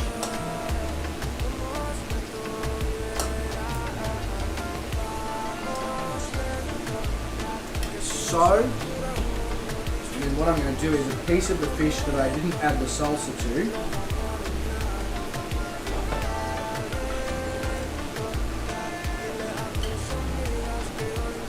Down you get. Give it to Doggo, who's now a very happy dog because she just got freshly grilled sea bass. Right, so that's that done. Then we're going to drop chips for their last little bit. Whilst they sort out their last little bit, I'm going to take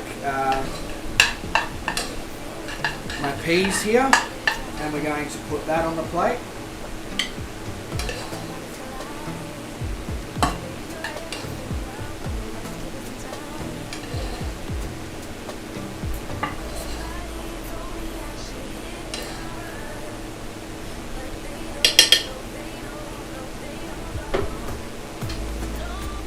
Good? Was that good? Of course it was good. What am I talking about?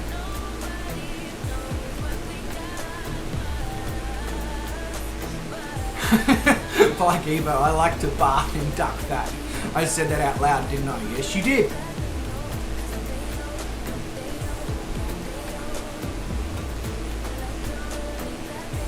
Spatula, slotted turner, whatever.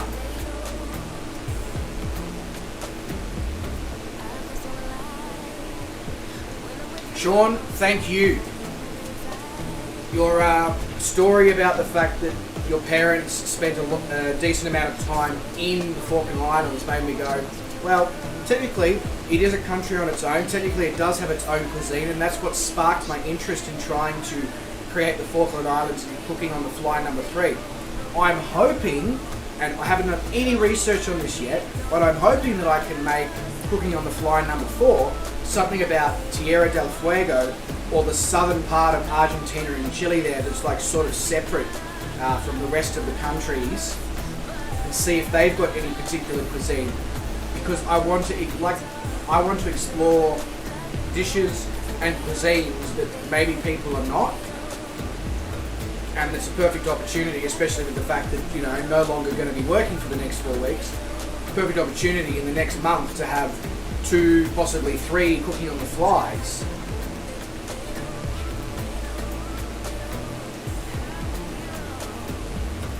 So it sounds like a bit of an issue you've got there, programs, or Common Sense Gaming, or whichever account you're using. Common Sense Gaming.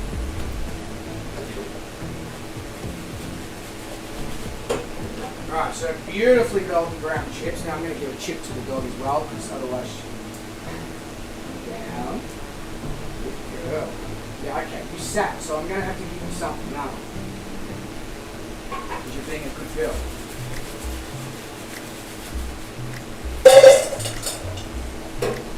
Listen to that crisp. Okay, the only thing is, I can't give it to her right this second.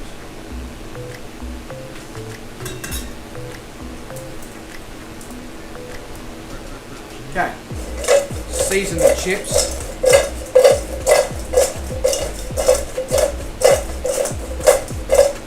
Crispy chips, as you can all probably tell. And then pop those on the plate. Now, I haven't gone super chefy on the plating here, because again, I am trying to sort of make it very obvious that I want anybody of any cooking skill to be able to have a shot at recreating this food. And the only way I can do that is sort of by presenting it in a home cook style as well, or I think that at least benefits. But, ladies and gentlemen, my Argentinian British Falkland Island fish and chips fusion. And I'll tell you right now, if I wasn't hungry before, which I was, holy shit am I hungry now with what I can smell. It is insane. Doggo. See? You want to come up for it? She's like, that's hot, Dad.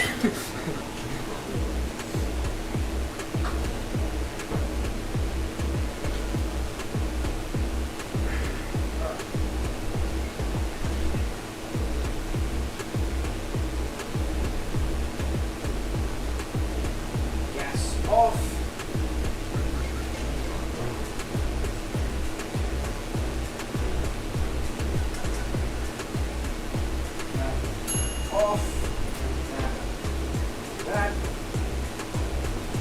Pull the table forward a bit. This might make a bit of a noise, I do apologise.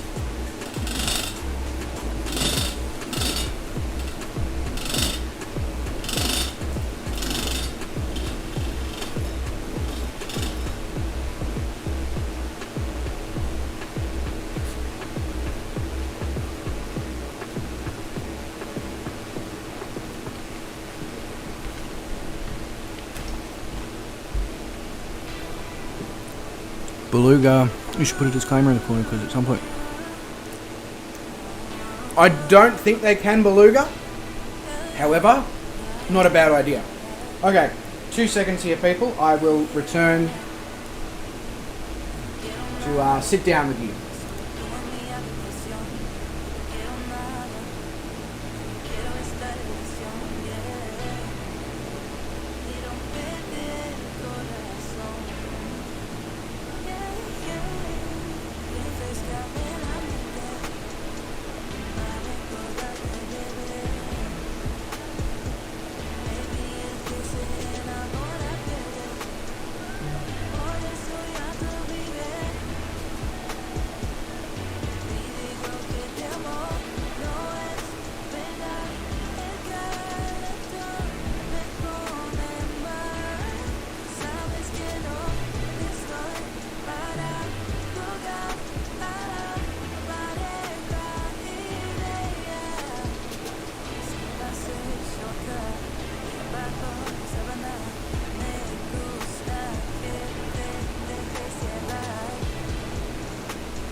Still, my video capture device was having issues, but I've sorted it now, so all good.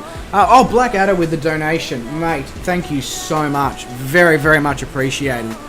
It does go a long way into helping me cover the food costs for these sessions. So thank you, much appreciated. So unfortunately, we're going to be green screenless on Star. We're going to be green screenless on this stream, just for obvious reasons. But yeah, okay. Where am I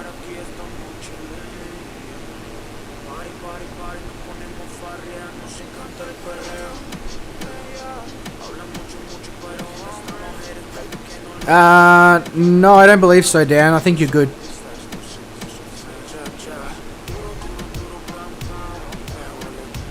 Yeah, I'm pretty happy with, even though it's plated very basically, the colours are just nuts. Absolutely nuts. Also, the taste is really, really good. Chimichurri salt's amazing. Down. You have a couch, you have toys, you have snack treats over there. I know you want my food, but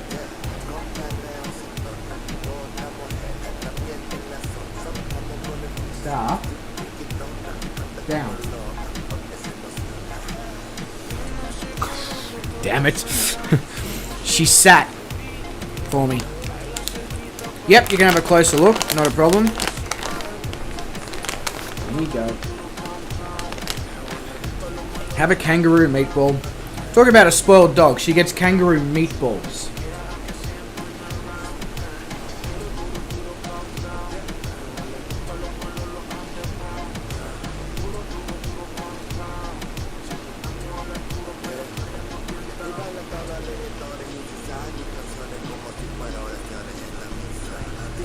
There you go, black.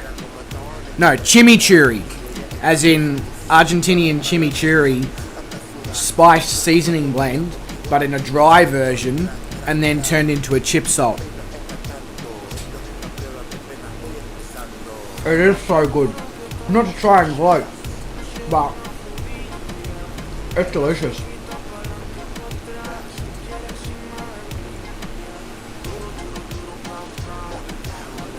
So glad I'm not going to end up in bed until like 3:30, 4 o'clock tonight. I'm going to need that long to digest this bloody meal. Alright. Let's get my fuel transfer going before there's a problem.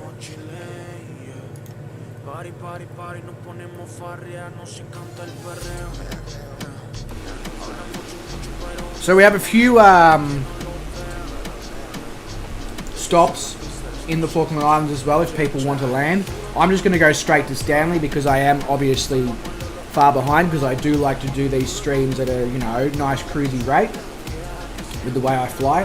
However, you guys are more than welcome to land at the stopovers on the way. 2 of them were requests by Mr. Sean Dale himself. So thank you to Sean for making those requests back in the start days of when these streams were just getting started. And anyone, if you do have any detour requests, there is a section in the Discord if you would like to request you know, a particular airport or a particular location within this world adventure, or even, you know, a particular food from a particular area. Like I saw somebody said before, can we do nasi goreng when we're in Indonesia? You betcha I'm going to do some nasi goreng, 100%. Uncle Roger come at me, you know, fried rice. Oh, sorry, Tanana.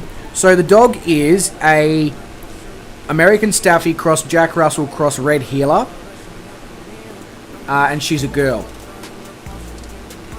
and she's 6 months old. So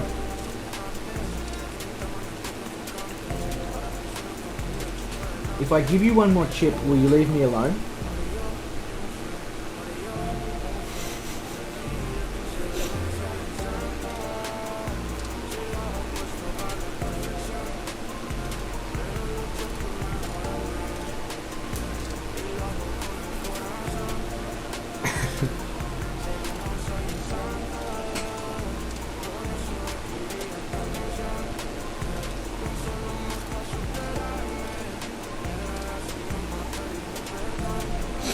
That might have worked. I threw her a tiny little bit of the chip and she's off there.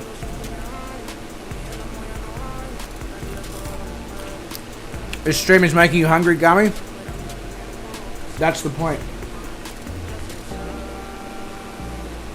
And no, she doesn't leave me alone. She absolutely loves me. I absolutely love her. I usually wake up in the morning and she's got her head somewhere here on my chest and she's asleep. She's just decided that, you know, at some early time of the morning that that's the place that she would like to sleep.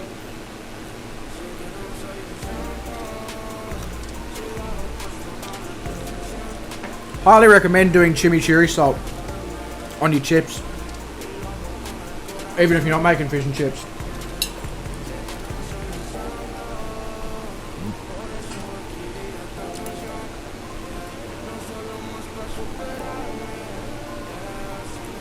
Yeah, exactly, Black Evo.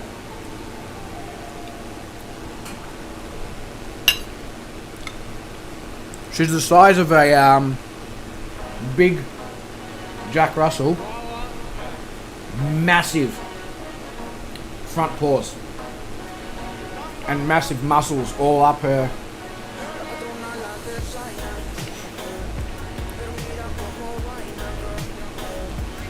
She's literally right here, just out of the camera view, giving me puppy eyes, as if I've never fed her before.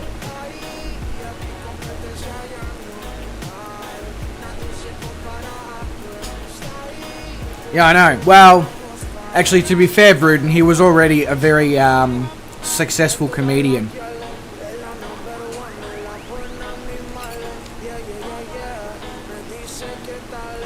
But he's increased his success tenfold by doing the critiquing of people's fried rice and ramen and carbonara and...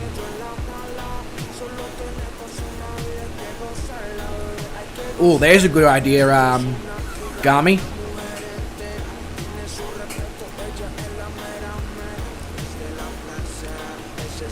Dog goes to the gym. Doesn't need to. It's the Staffy in her just means muscle, muscle, muscle. Do I recommend BeamNG? In a heartbeat. You will not find a game, a car-based game, that is as free roam in the number of activities you can complete within the one game as BeamNG. So 100%. I've seen a few videos like that, Bruden, and I'm just like, really? Like,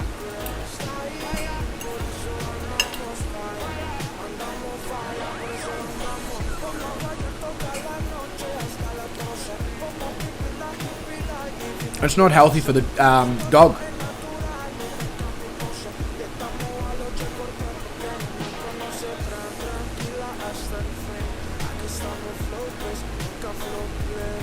Oh yeah, it does too, Brett. Yeah, that'll be. That's. I don't mind daylight savings when I'm doing delivery driving because it's an extra hour of light to see people's letterbox numbers. The first one, Tanana.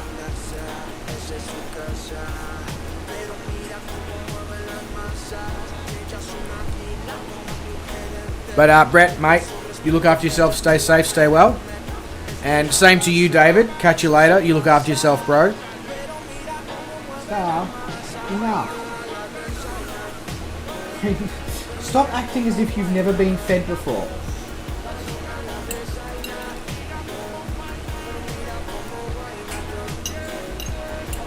You should be sleeping.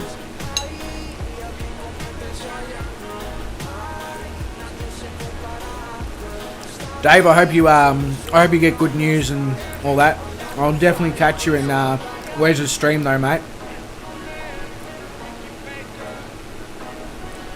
Yeah, sounds like an absolutely fantastic dog, Tanana. Really does.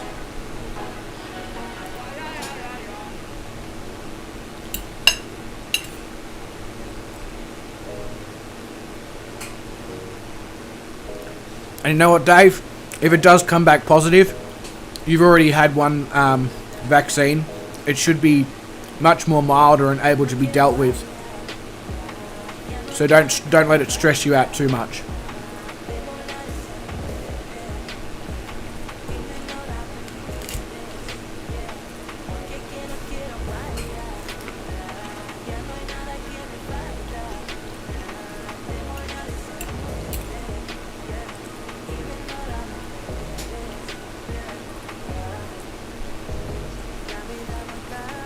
I would, Black Eva, I'd love to be with Wes from the start, but I already promised the missus that Saturday morning is coffee at the cafe morning with Doggo. So,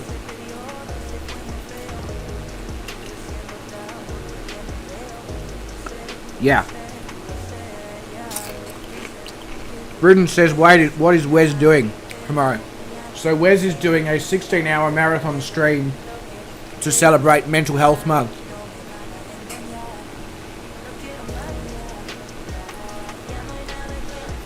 Neeps and tatties, hey? Okay, I'll have a quick Google of that, Beluga.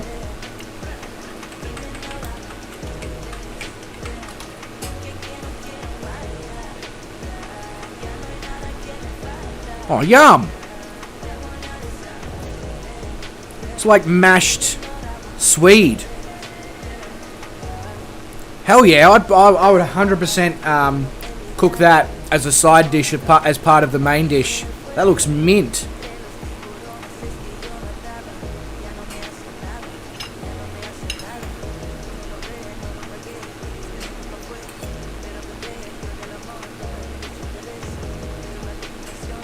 £95. Thought she was a lapdog. I already struggle enough with this little 11 kilo thing.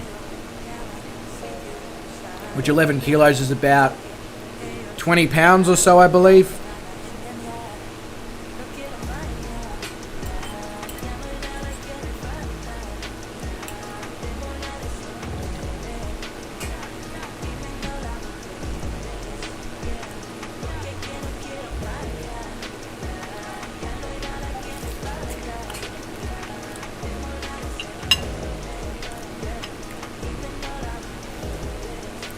Also, Common Sense Gaming, mate, you'll probably be interested to know. Dan Random actually streams some Microsoft Flight Simulator here and there, so I highly recommend giving him a subscribe as well. And you can watch some of his stuff, because he does some cool stuff too.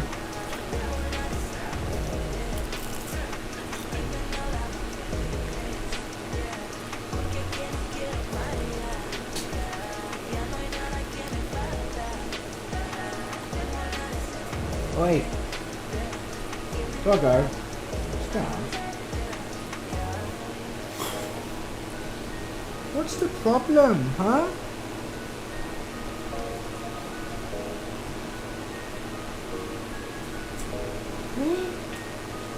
What's the problem?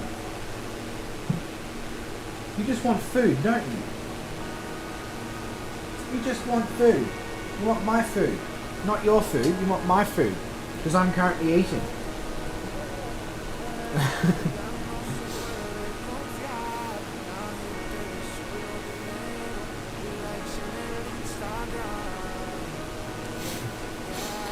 All I can hear when she's nearby is...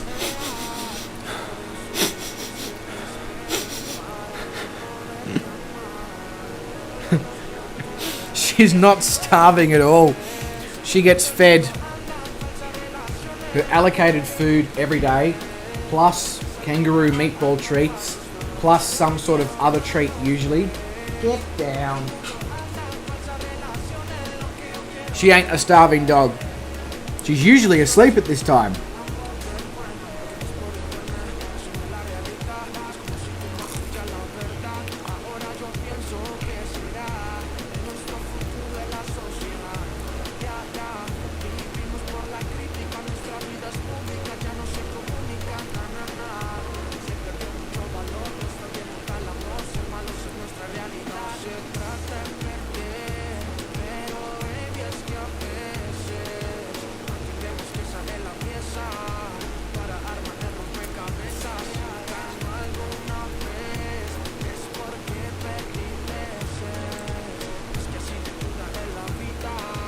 Do it, Tanana.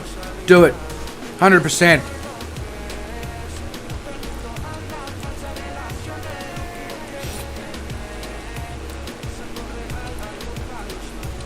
You won't regret it, mate. I got lucky with this one. It was an accidental litter. They were trying to get rid of the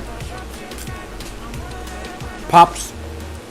I paid $500 for it.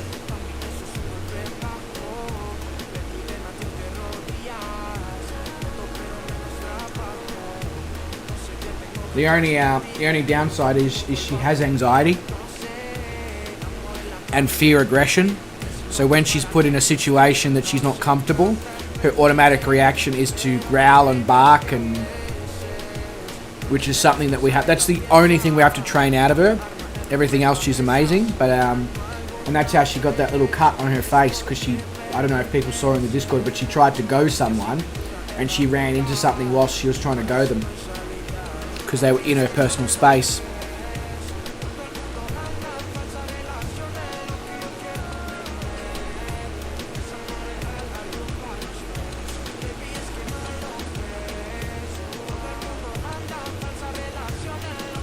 Absolutely, absolutely not okay, because she knew the person as well.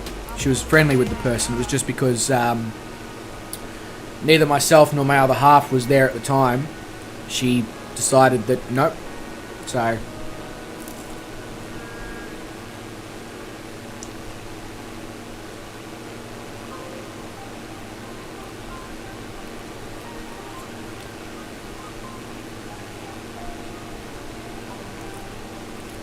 oh yeah, she doesn't have separation anxiety. Like it's quite okay for me to leave her here.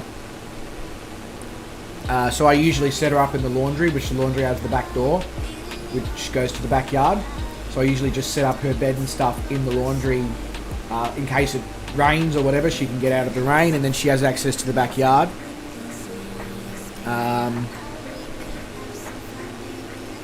But yeah, she definitely doesn't have separation anxiety.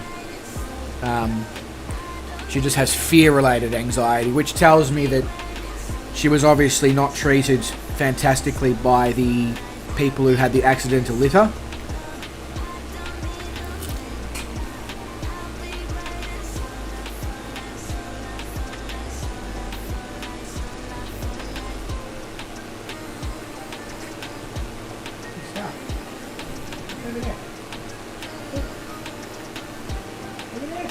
Use your nose, dog. There's literally food behind you. See? Yeah. Yeah. There you go. Found it.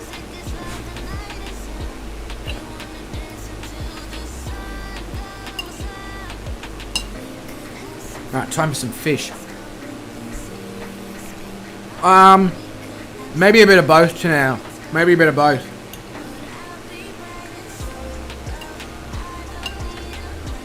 Because, you know, accidental litter of 13 dogs.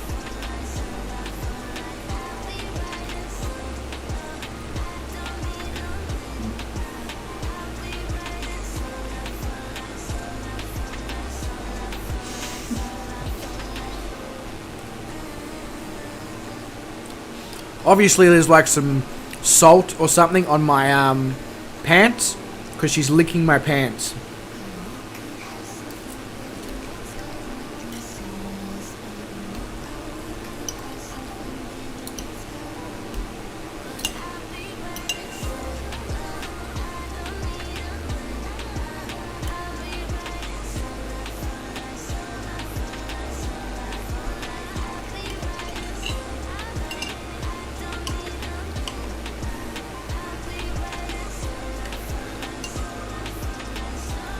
I will say this though, it's a lot of food,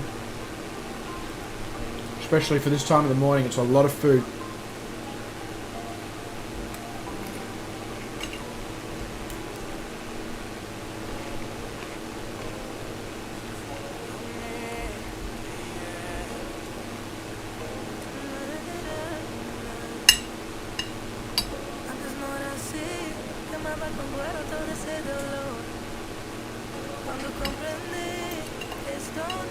I think she likes fish. Pants. Sean, pants.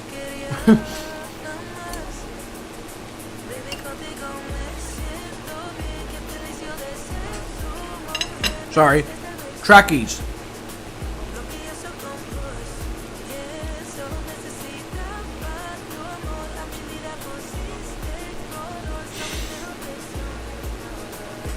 That's funny, Bruden. Like owner, like dog, hey?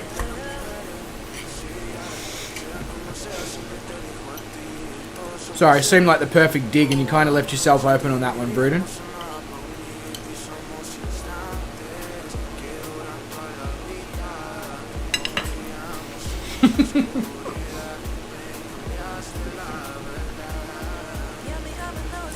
Correct, Drew. It's a two-part stream.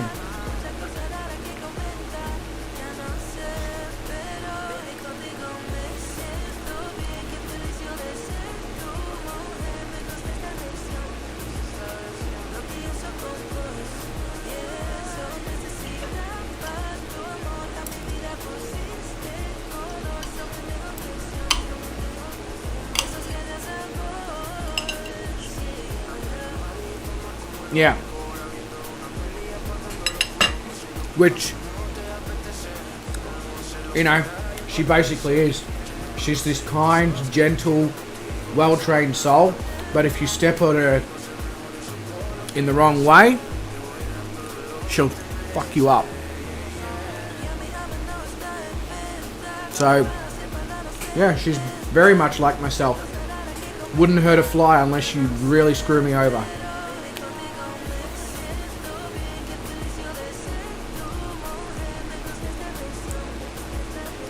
Sean says, I used to have an Afghan hound, could run for miles and was great when I wanted to get away from everything, spent hours with him running. Yeah.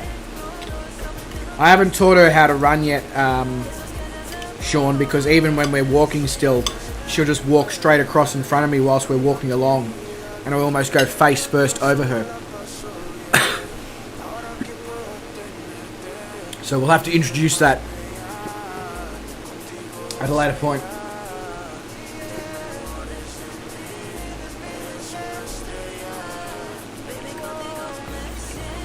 Oh yeah. Drew, that reminds me. I need to do a poll for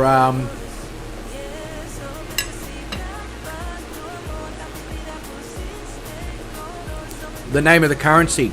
I said I was going to do it in this stream. So, let me set up that poll.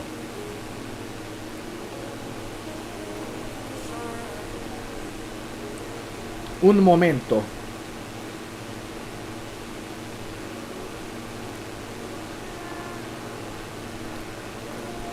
Where is it? Where is it? Where is it? Where did I put it? Where did I put it? There we go. Okay. So, voting on new channel currency. Yeah, I will ride that poll, Drew. Don't get too excited though, will you?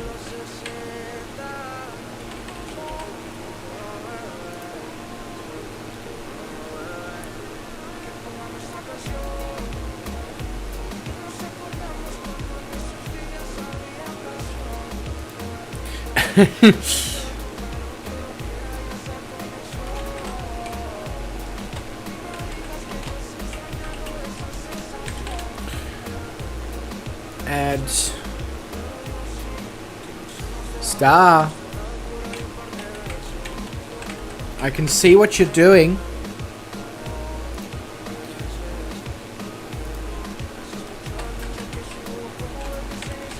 Wow. Just now remembering how many of these options you guys gave me.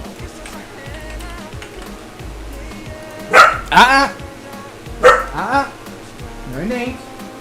It's okay. It's okay. All good. Where was I at? Where was I at?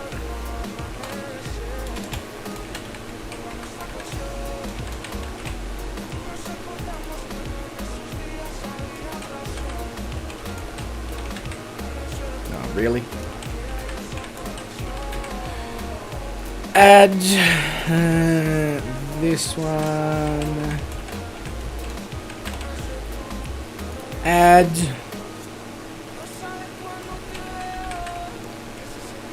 Add.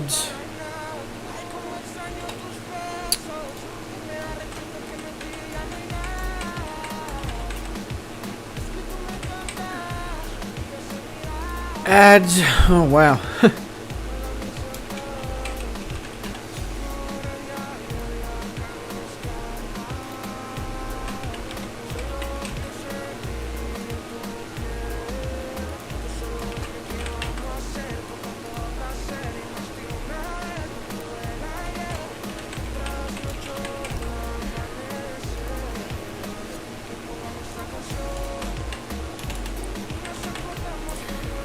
A lot of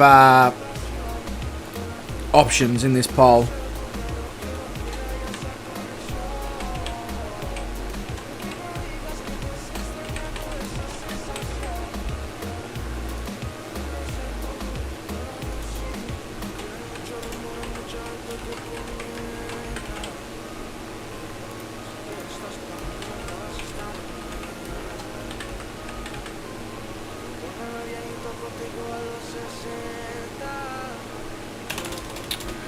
Spieling is going very well right now. Very much good on the spieling.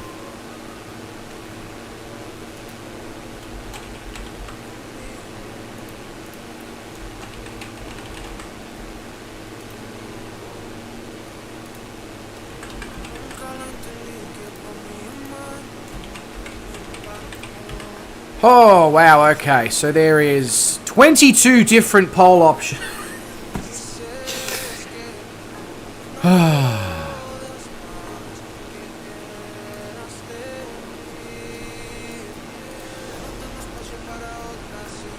And I will do 12 minutes on the poll. Start. Let's see what happens here.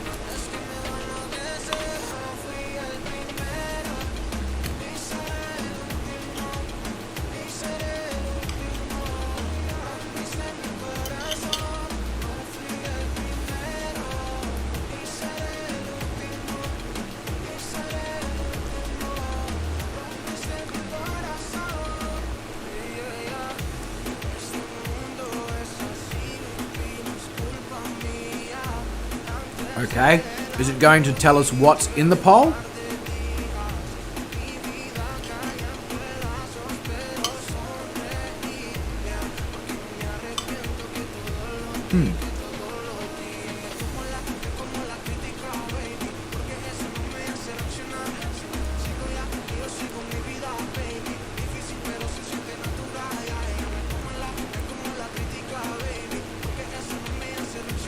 Right. So it's not going to tell us what the poll options are.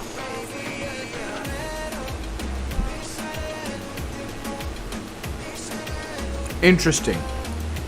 Well done, chatbot.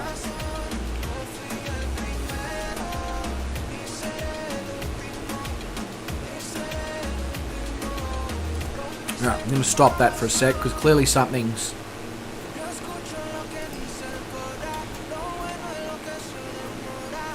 not ideal.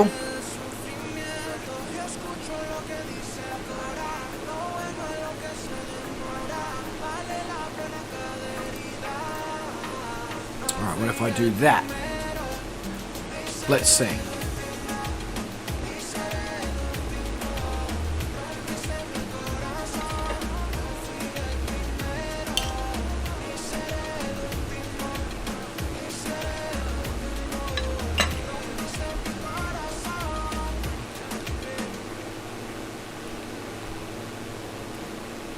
I know, Vruden. It does, doesn't it?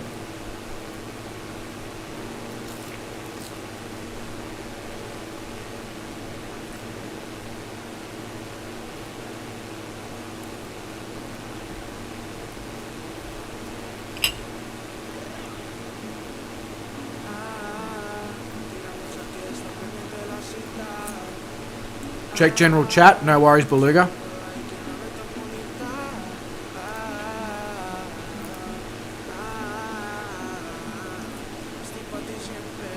Oh God.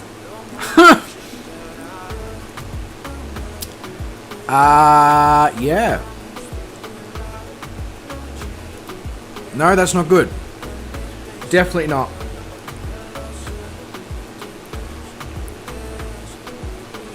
Alright, I gotta finish my last few mouthfuls here. So we're just reaching the coast now, the Falkland Islands, and I need to do some sort of cleanup behind me.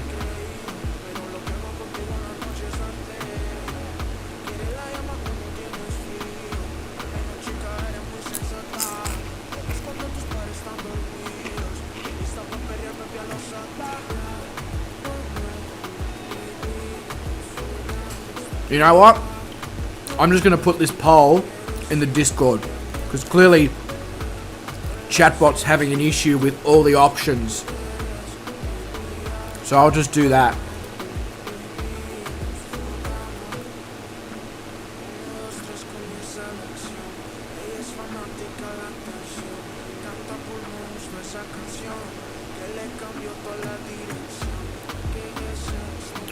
Okay, so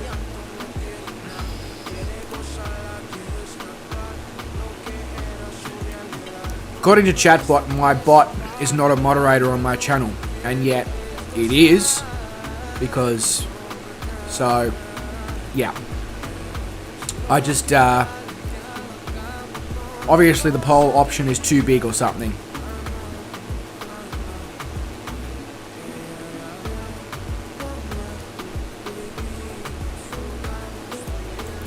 But I know what I can do here to make it work. I can actually make it work. Alright. So, I'm going to do that.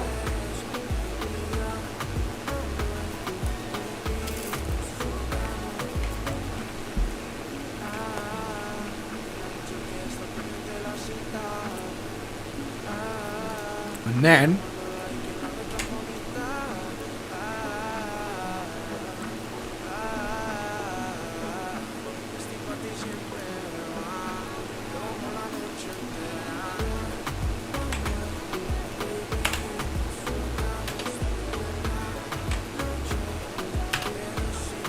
there we go. That worked.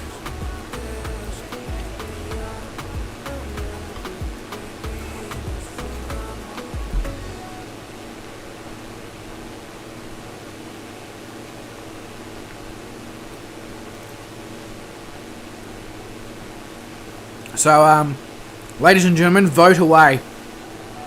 You put exclamation mark vote, and then in the brackets, you put the number that you want to vote for.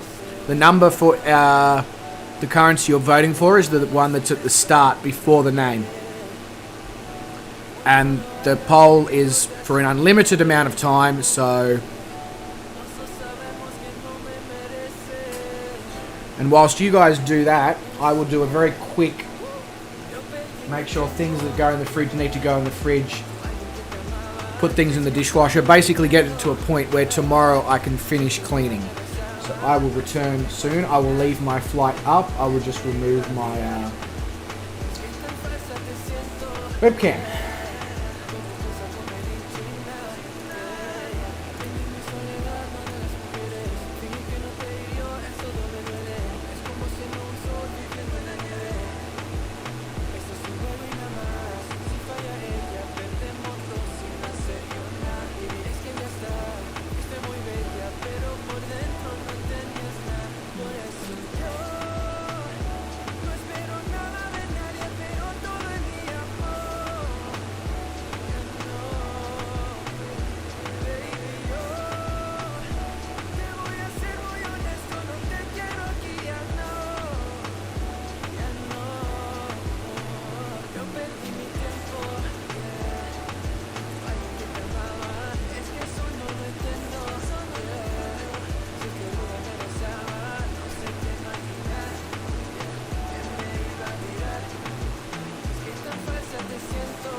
olvidar solo un ratito más, eso que ya no puedo ni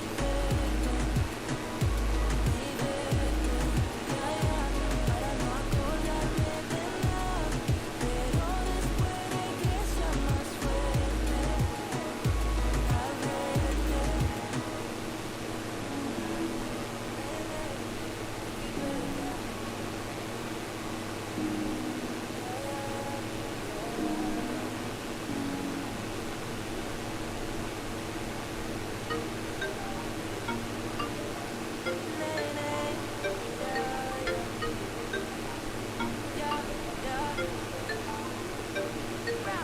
Yo no sé si es que te quiero más, cada vez más rápido se nos da, más fácil. Debe ser que tú tienes algo que contarnos tan fácil, pero es que quiero más. Yo soy tu VIP, tu parte, porque tú a mí haces feliz, me queda presumir. I did this, qué bonito verte salir. Yo soy tu VIP, papi yo te parte, tú me haces feliz, me encanta presumirte, tu amor me compromete, soy tuya pa' que repete, vale más que de billetes, y que me vuelo de tu vete, días de ti pedí que no diría, todo lo que yo hago por ti, pero yo estoy diciendo tú eres mía, tú lo sabes baby, cuando tú me llenas cuerpo besos, esas cosas no tú nada ves, pero que me llena con exceso más, tu parte, porque tú a mí haces feliz, me queda presumir, I did this, qué bonito verte salir, yo soy tu VIP, papi yo te parte, tú me haces feliz, me encanta presumirte, a mí me encanta presumirte baby con todas mis amigas, VIP a mí no me importa lo que digan, no hay que decidir cuando de esos ojos será fácil, cuanto más se diga, que ya no te muero, seamos los locos en este mundo de cuerdo, soy tu favorito, estamos de acuerdo, tienes derecho mientras que yo soy izquierdo, cuando tú me llenas cuerpo besos, esa sensación tú no la ves, pero que me llena con exceso más, tu parte, porque tú a mí haces feliz, me encanta presumir, I did this, qué bonito verte salir, yo soy tu VIP, papi yo te parte, tú me haces feliz, me encanta presumirte.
Sorry guys, I just want to make it very clear that you can vote for up to 10 different votes. So feel free to vote for more than one.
Mi corazón palpita, siempre he sido tu chiquita. ¿Cuántos te amos van ahorita? Voy a pedir la cuenta. Quiero decirte que te amo. Cada segundo si te extraño. Que dure siempre esta casualidad. Es que los otros no entenderán.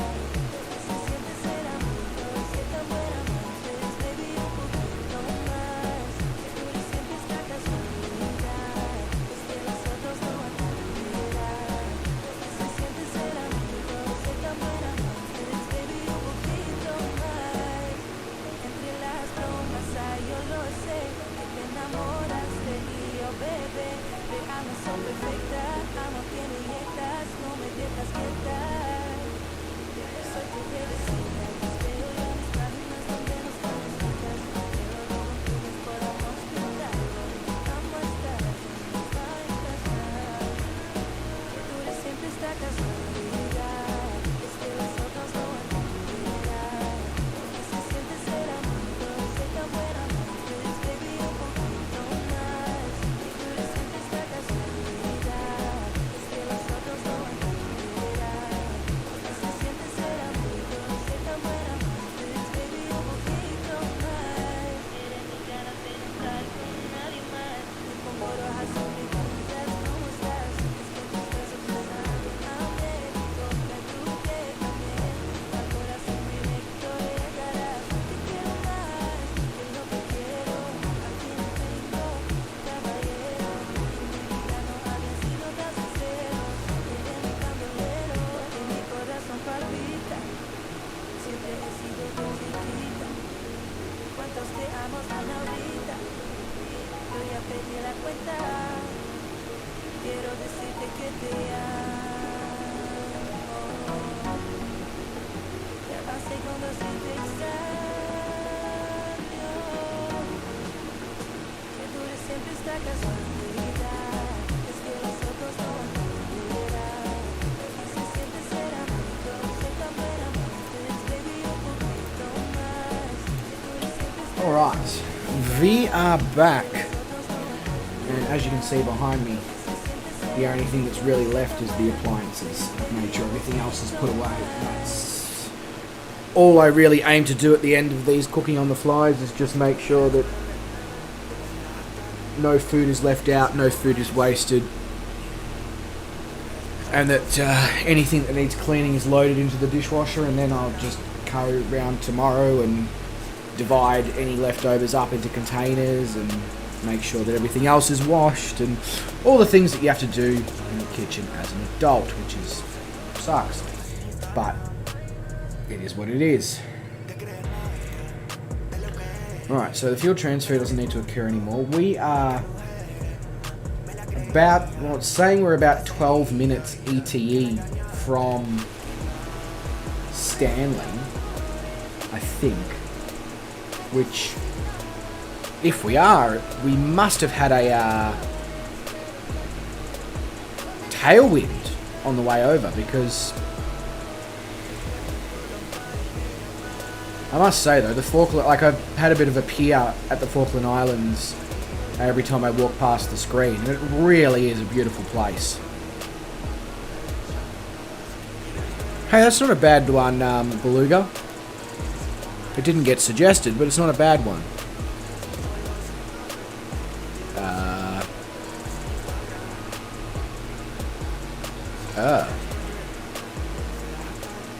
So the only vote that worked was Tanana's vote for 13 because he didn't put a space between vote and not.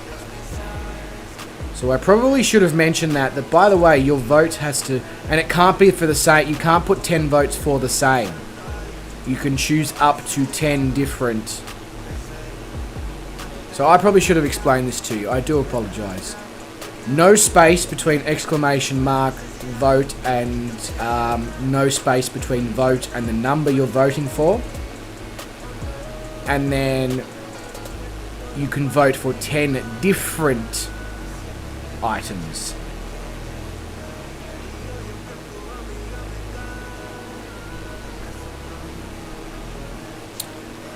But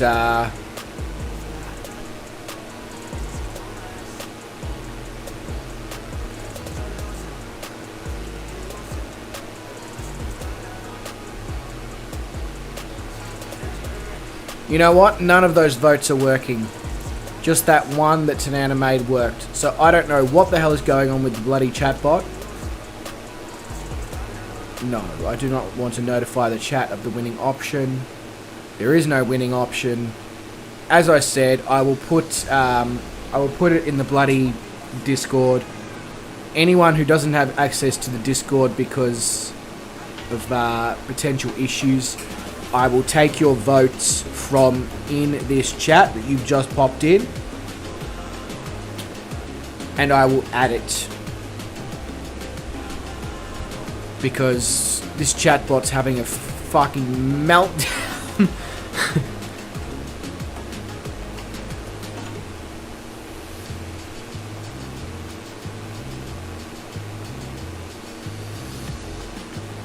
No worries, Beluga, mate. Thank you very much for coming along. Much appreciated, bro. So, common sense, you want 4, 10, and 18. Yeah, that's cool, mate. Not a problem. I will make sure that you get your votes included in that. Not a problem at all. Anything interesting happened in the last couple of hours?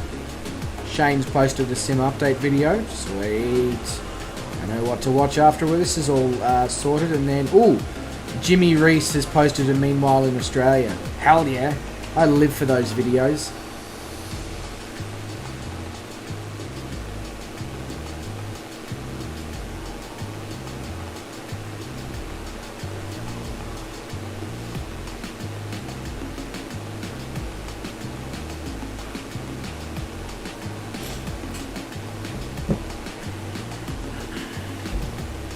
I really dropped the ball on this whole poll thing. Yeah, I know, Vruden. Look, next time I'll do something on a poll that I'm much better at.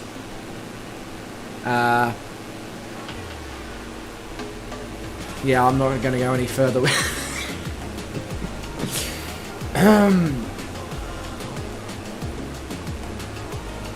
Nah, not a word. Common Sense Gaming. It's all right.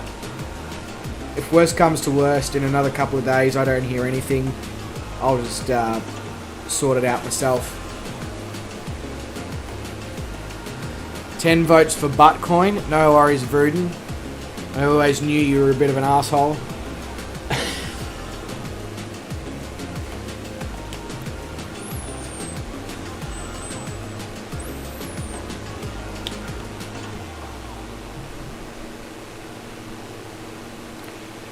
I'm going to just close this back door now.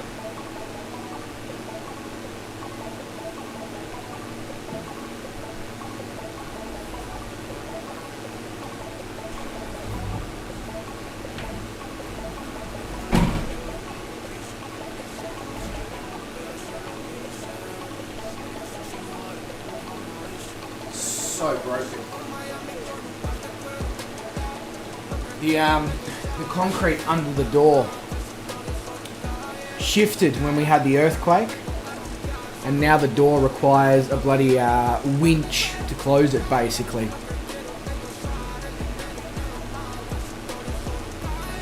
Which is highly frustrating, but is what it is.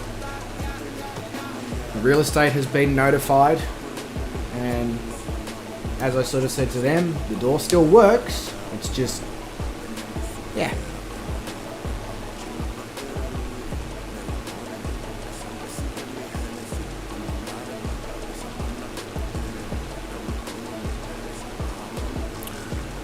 Ooh, that's a good question, Drew. Let me tell you what the current currency command is, and then you'll be able to go and figure out from there.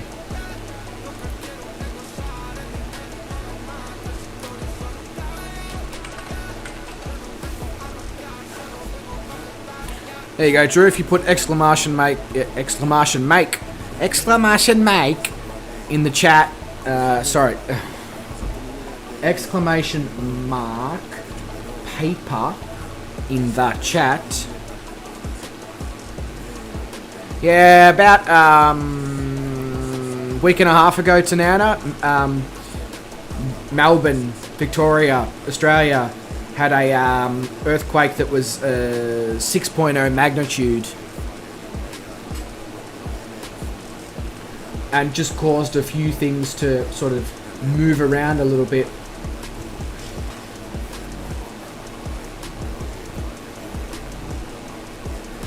Damn, Drew, 30 hours of your life wasted, mate.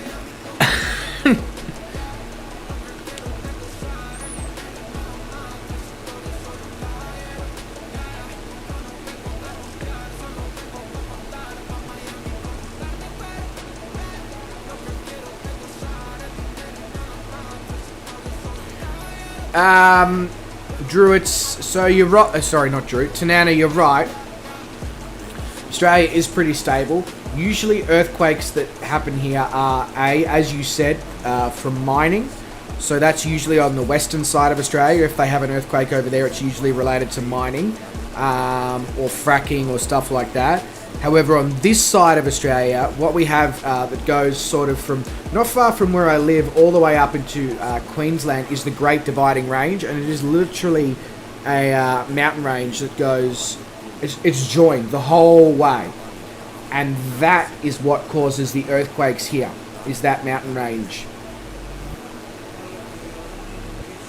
You bill an invoice by the hour, but Drew, you pay me. Am I...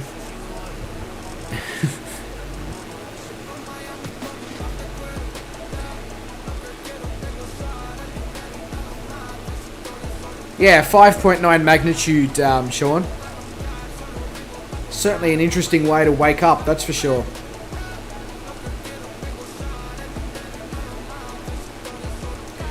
So that countdown timer on my ETE, I believe, was to Goose Green airfield only. I still think there's a little bit further. Yeah, we've still got to... So we're going to go to Sierra Foxtrot, Sierra Echo. Then we have Echo... Oh.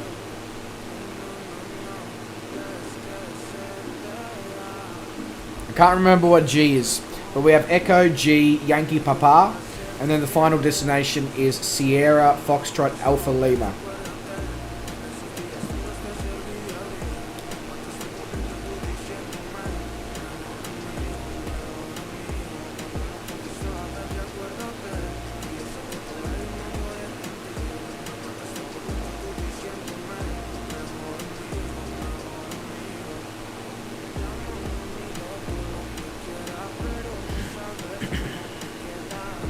Yeah, basically.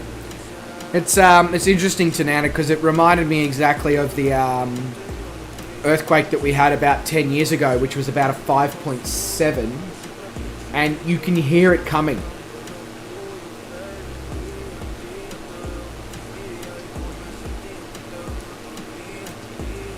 How come you only have...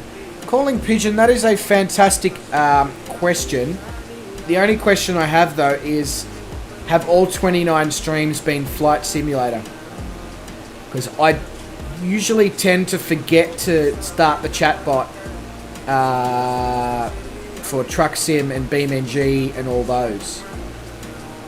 If they have been all Flight Sim, I'm not sure what the chatbot is doing, if that's...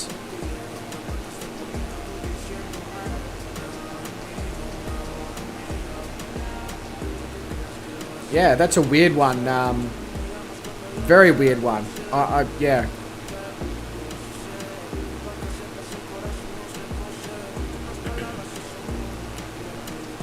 Might get your retirement before this is over, Bruden. I hope so.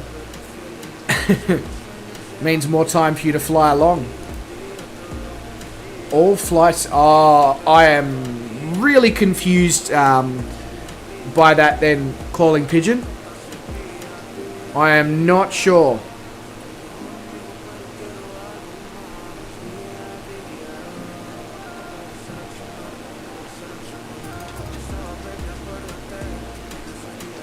Yeah, that's very weird. Very weird. You should have significantly more than that.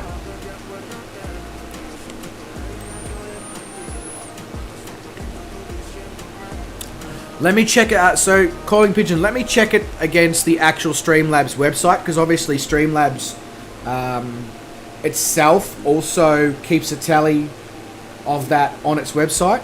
So I'll check that, and if there's any discrepancies, I will change it within the bot. Otherwise, I'm happy to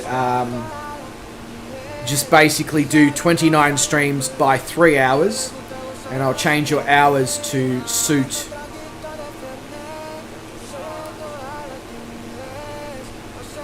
something around that sort of gives you a better idea of the number of hours you've actually watched for.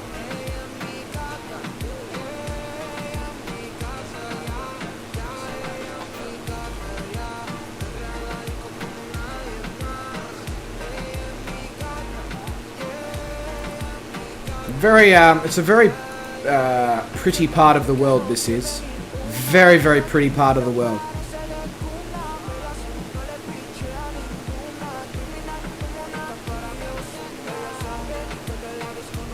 Oh, you have the same problem with Shane.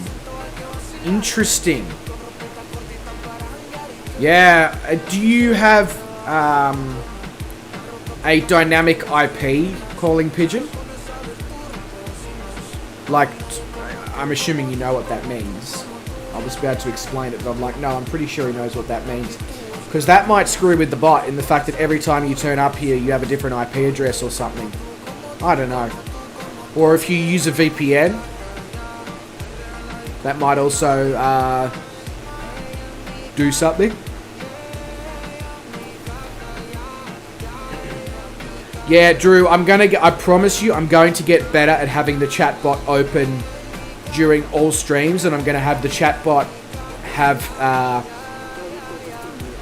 commands available for every single game that we're streaming. Fixed IP, no VPN. I have no idea then, Calling Pigeon. I have no clue.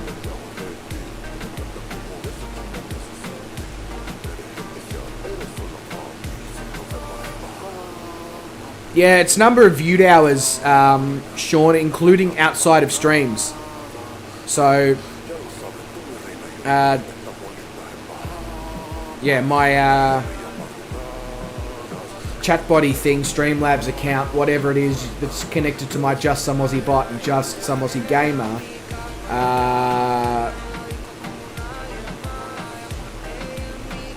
it records the number of hours that people are watching of videos outside of streaming as well.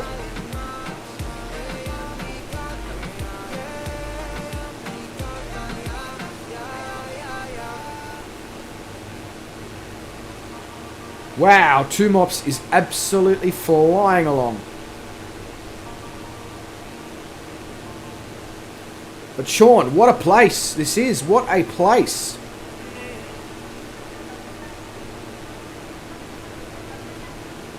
So cool. I mean, it is cool because it's very cold, but very, very pretty place to fly.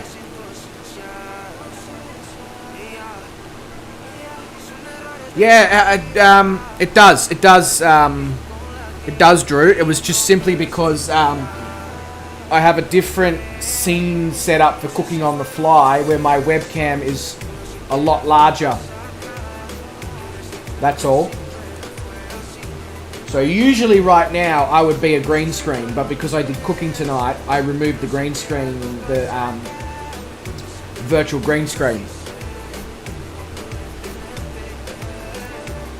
But yeah, the chatbot and oh, hello, and Streamlabs will show a notification now on the screen when people donate and when people subscribe as well.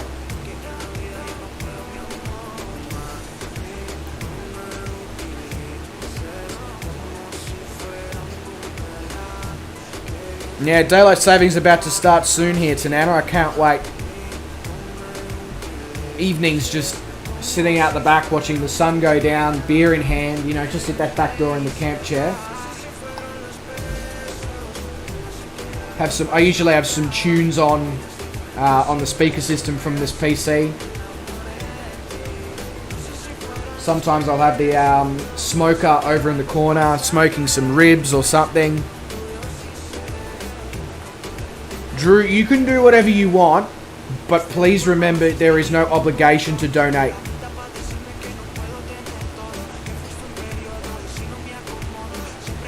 Number one chef, thank you very much, 2 mops. Finally, 2 mops is telling the truth. He's called me number one streamer before. I was like, no, that's definitely Shane. But number one chef, that's one I can stand by, 2 mops.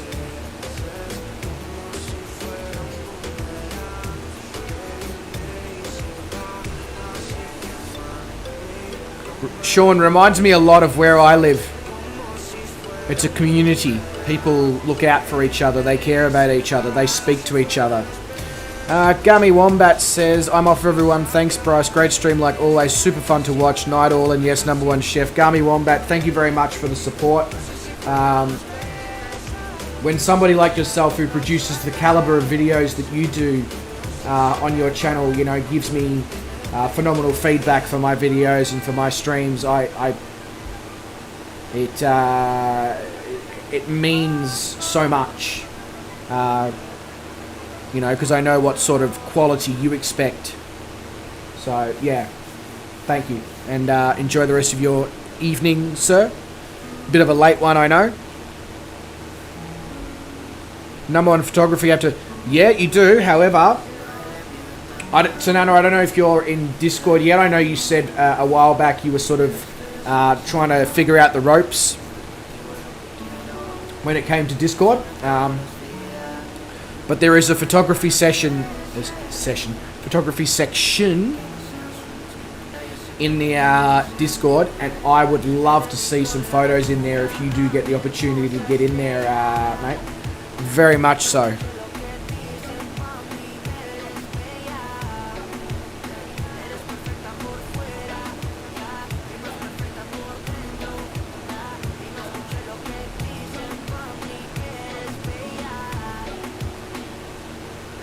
So Sean, Mount Pleasant and Stanley seems much more populated than Goose Green from the general. I mean, like, this is a sealed runway. And actually the ICAO code for this airport is a British ICAO. There you go. Told you it would work. And thank you very much for the donation as well, Drew. Much appreciated. But I definitely saw Gordon Ramsay say, oh, fuck off.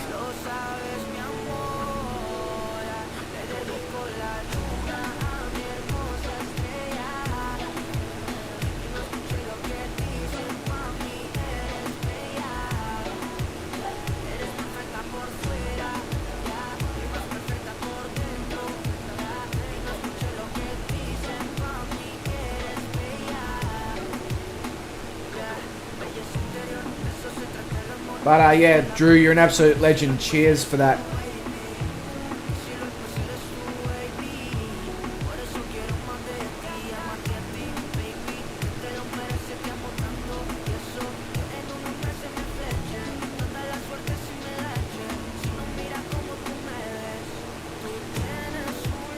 So, Sean, do you know any particular reason why only...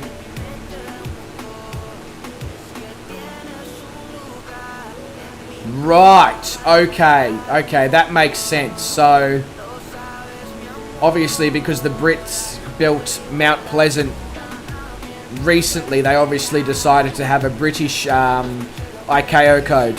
That makes sense. That makes sense. Whereas the other places have the same code,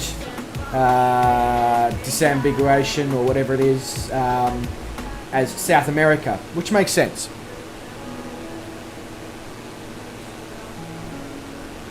To read the text, I can look into that, Drew, absolutely. Jason Heath says, night all, I'm off. Thanks for the fun stream, Bryce. We'll catch you next time. Jason, not a problem, mate. You look after yourself, good sir. And cheers for the Facebook chats throughout the week as well, mate. It has been a pleasure to reconnect with you through Flight Simulator streaming.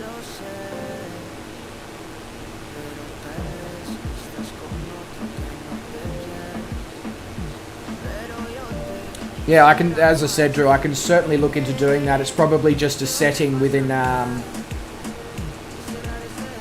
the bot itself or Streamlabs itself. Shouldn't be too difficult to achieve. And if it's not a setting, I'm sure somebody out there has created a mod for Streamlabs that allows that to occur. So I will look into that.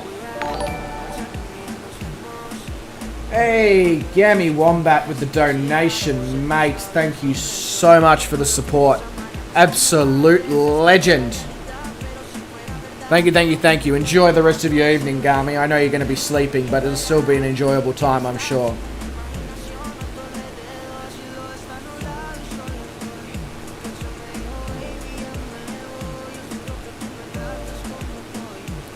So, I figured seeing as I've got the community here with me right now, sort of, I personally would like to fly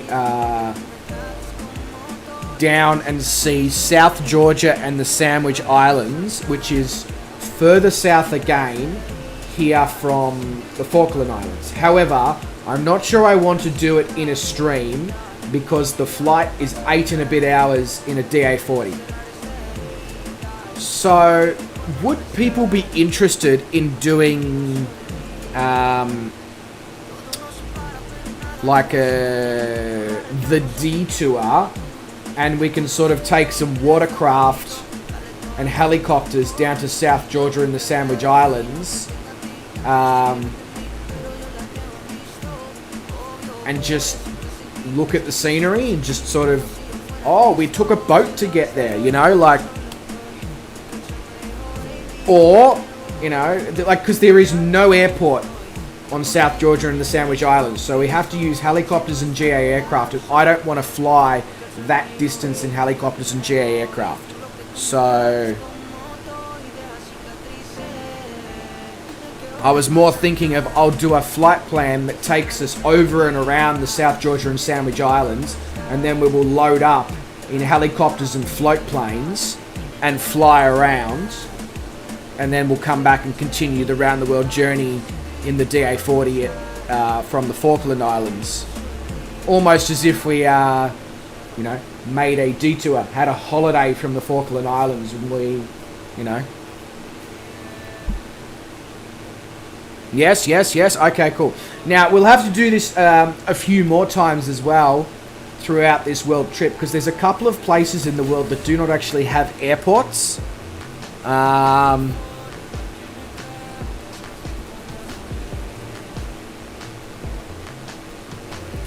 So, I think another place that we'll have to do that on is when we're in the Pacific. It's called Tokelau.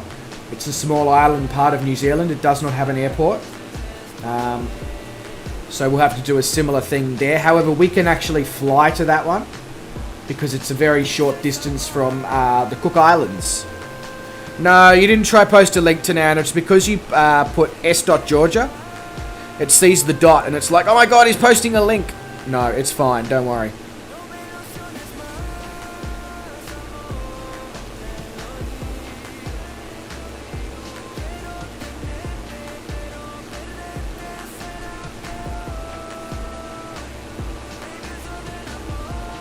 And, oh, Common Sense Gaming, mate. See you later. I know it's getting late for you over there in Perth, mate, so you get some rest, alright? Thank you very much for coming along.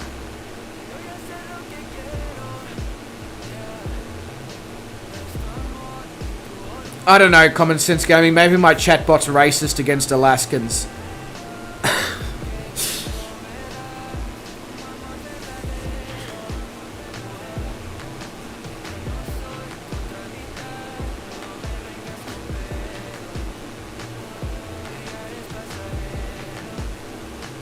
Oh, Vruden. Timing, bro.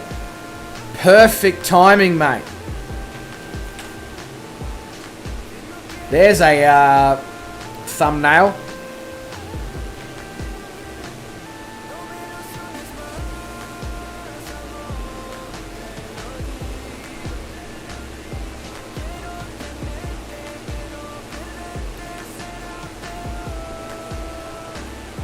Although I am concerned about the fact, Vruden, that on my screen your rotors are not spinning and you're somehow not falling out of the sky. It's witchcraft, I tell you, witchcraft. So we're coming up on Stanley here.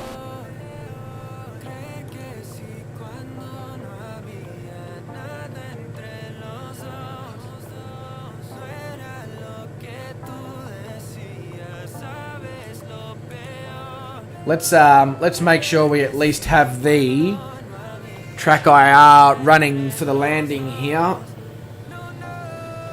Seeing as I went to through the whole thing of making sure that track IR was all, you know, working in behind the scenes before I loaded up the sim. It would be bloody stupid of me to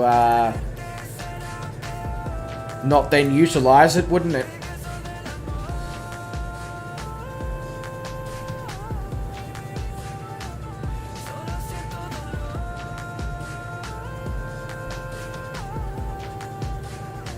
So I might do the South Georgia and Sandwich Islands Scenic on Sunday after Shane's stream, because it won't be a super long stream. So we can do the South Georgia and Sandwich Islands Scenic, and then we can have some fun with landing challenges or whatever. I can give Oliver his barrel roll and loop-de-loop that he asked me for. Yeah, like on takeoff route, and that's exactly right.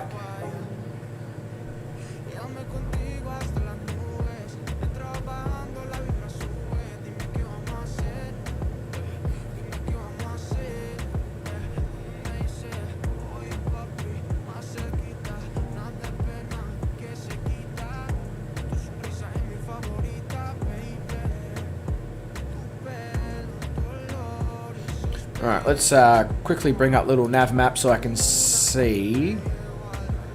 The active runway is 27, which means we're going to actually have to go round down past the airport and come back. Because there's a 16 knot wind.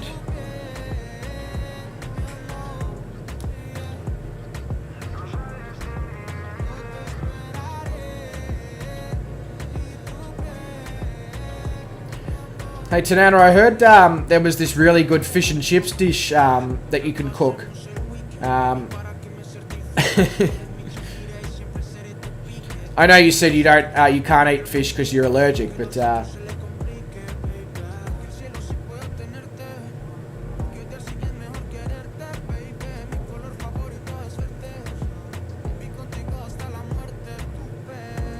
all right, let's take off. Let's take it off. No, let's take off the autopilot. Hello, mouse. There we go. Autopilot off. This is where Track IR comes into its own, like VR does. The ability to now fly this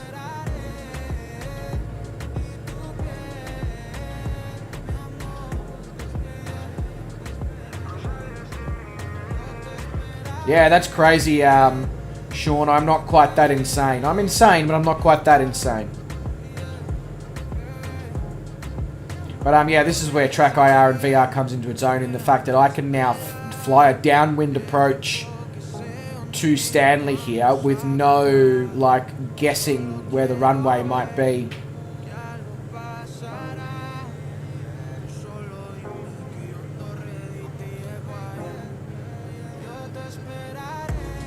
Oh, also, Sean, I bought the wrong arrow, Piper arrow. You know how I said I bought the Piper arrow? I ended up buying the Coronado one. And then when I went to buy the Just Flight one, I just about fell over at the fact that for the base arrow and the turbo arrow, it was like 70 Australian dollars. I was like, okay, that can just hang on for a bit. So, my bad there, bro.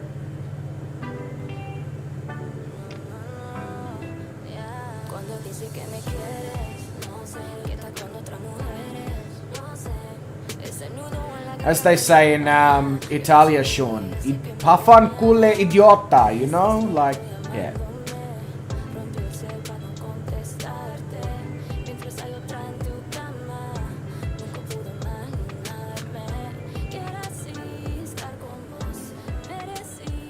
Alright, we're gonna have to slow up a lot here, because...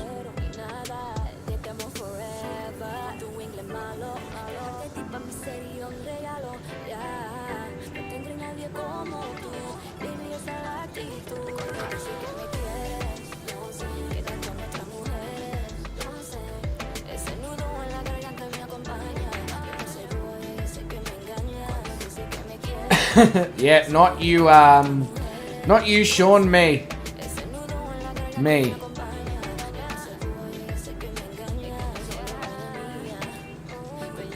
Because people who aren't idiots would first check to see which model the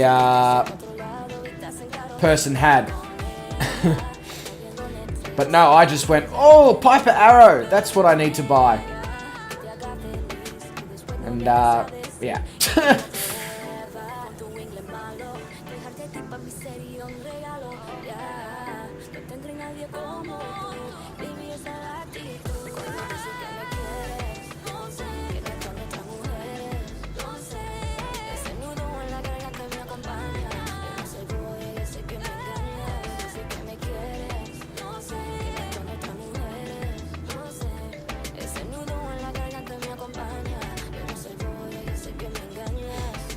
No worries, Bubba.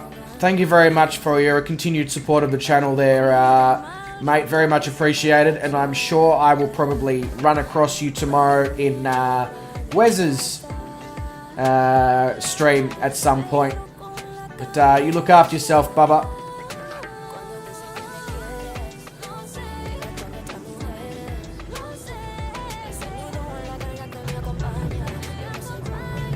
That crosswind is... Holy shit, that crosswind.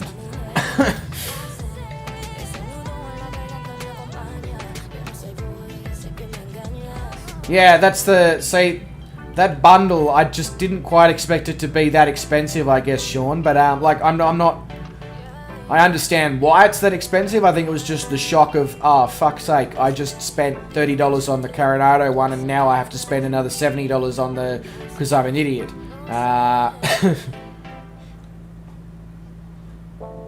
But I absolutely will grab it, Sean.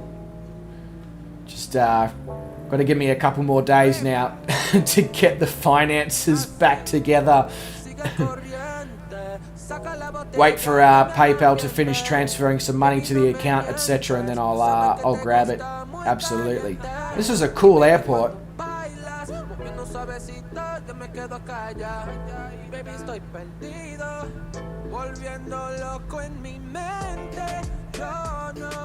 So I assume, Sean, that passenger flights that come to the Falkland Islands go to Mount Pleasant. Yeah, steering wheel's already been paid for, mate. It's just a case of what has the shipping company done with it.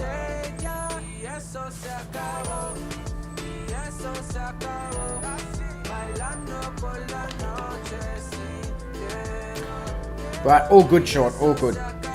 Now, is anybody else waiting to land, or am I... I'm probably last, as usual, aren't I?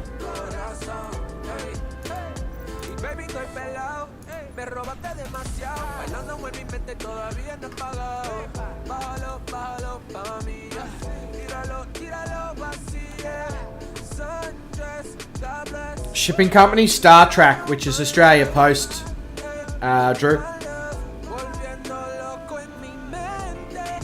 Alright, well, that does bring us here into the absolutely very beautiful to look at from the air Falkland Islands. Huge shout out to Sean for suggesting these particular airports here within the Falkland Islands. You know, I wouldn't have known this much about the Falkland Islands. I wouldn't have decided to do a cooking thing from the Falkland Islands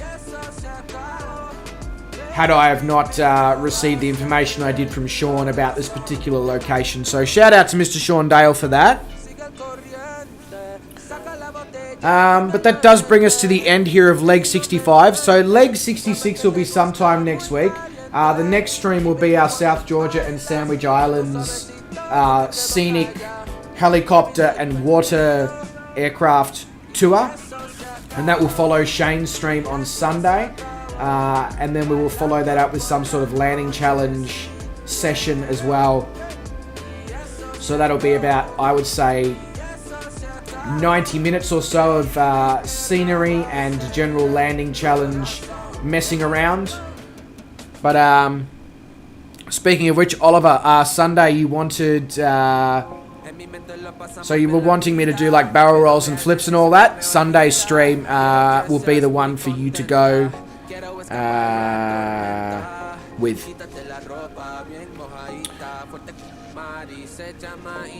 And yeah, also I will organise the vote for the new currency in the Discord, thanks to the fact that the chatbot had a complete meltdown as well. The Junkers has floats. Yeah, hint hint. I like where you're going with that, Black Evo. I like where you're going with that.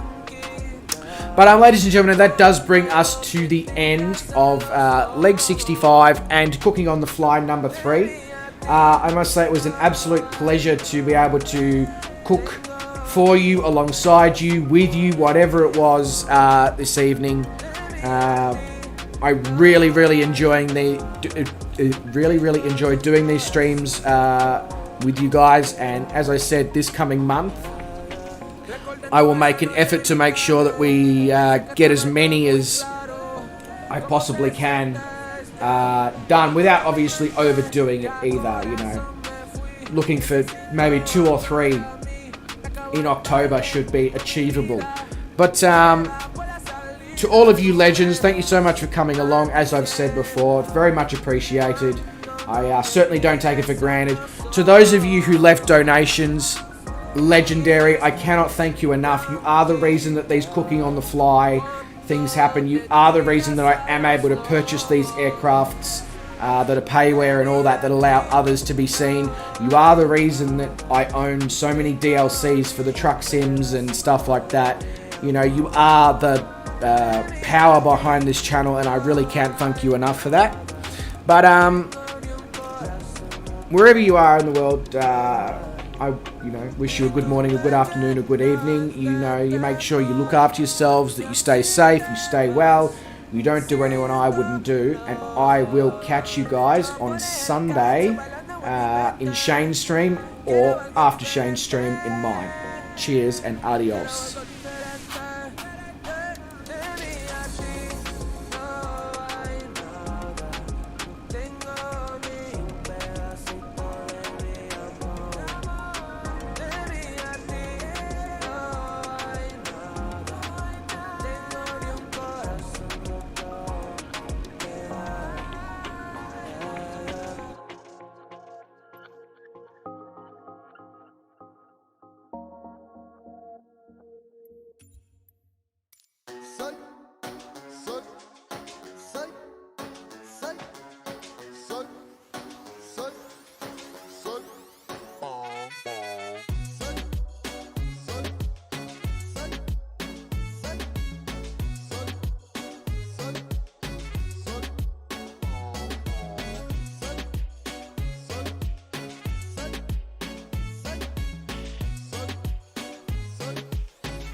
sé que te gusta.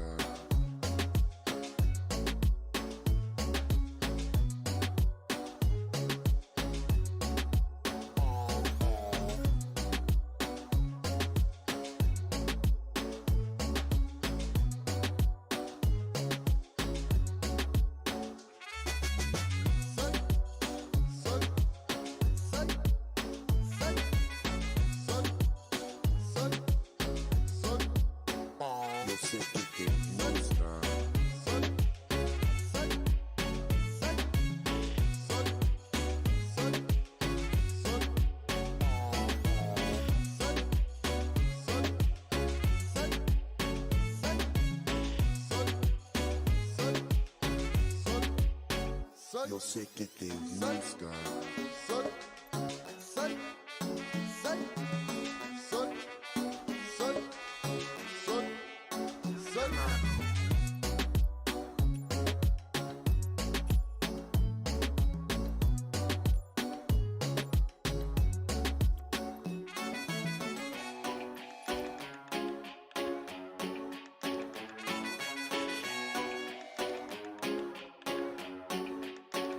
Yo sé que te gusta.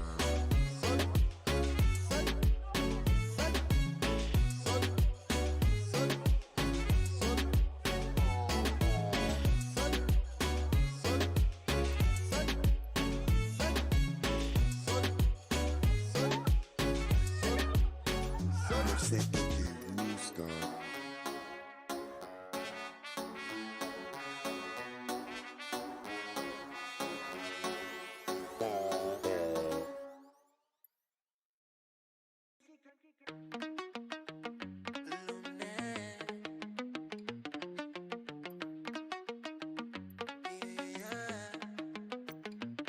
No voy a negarte, no.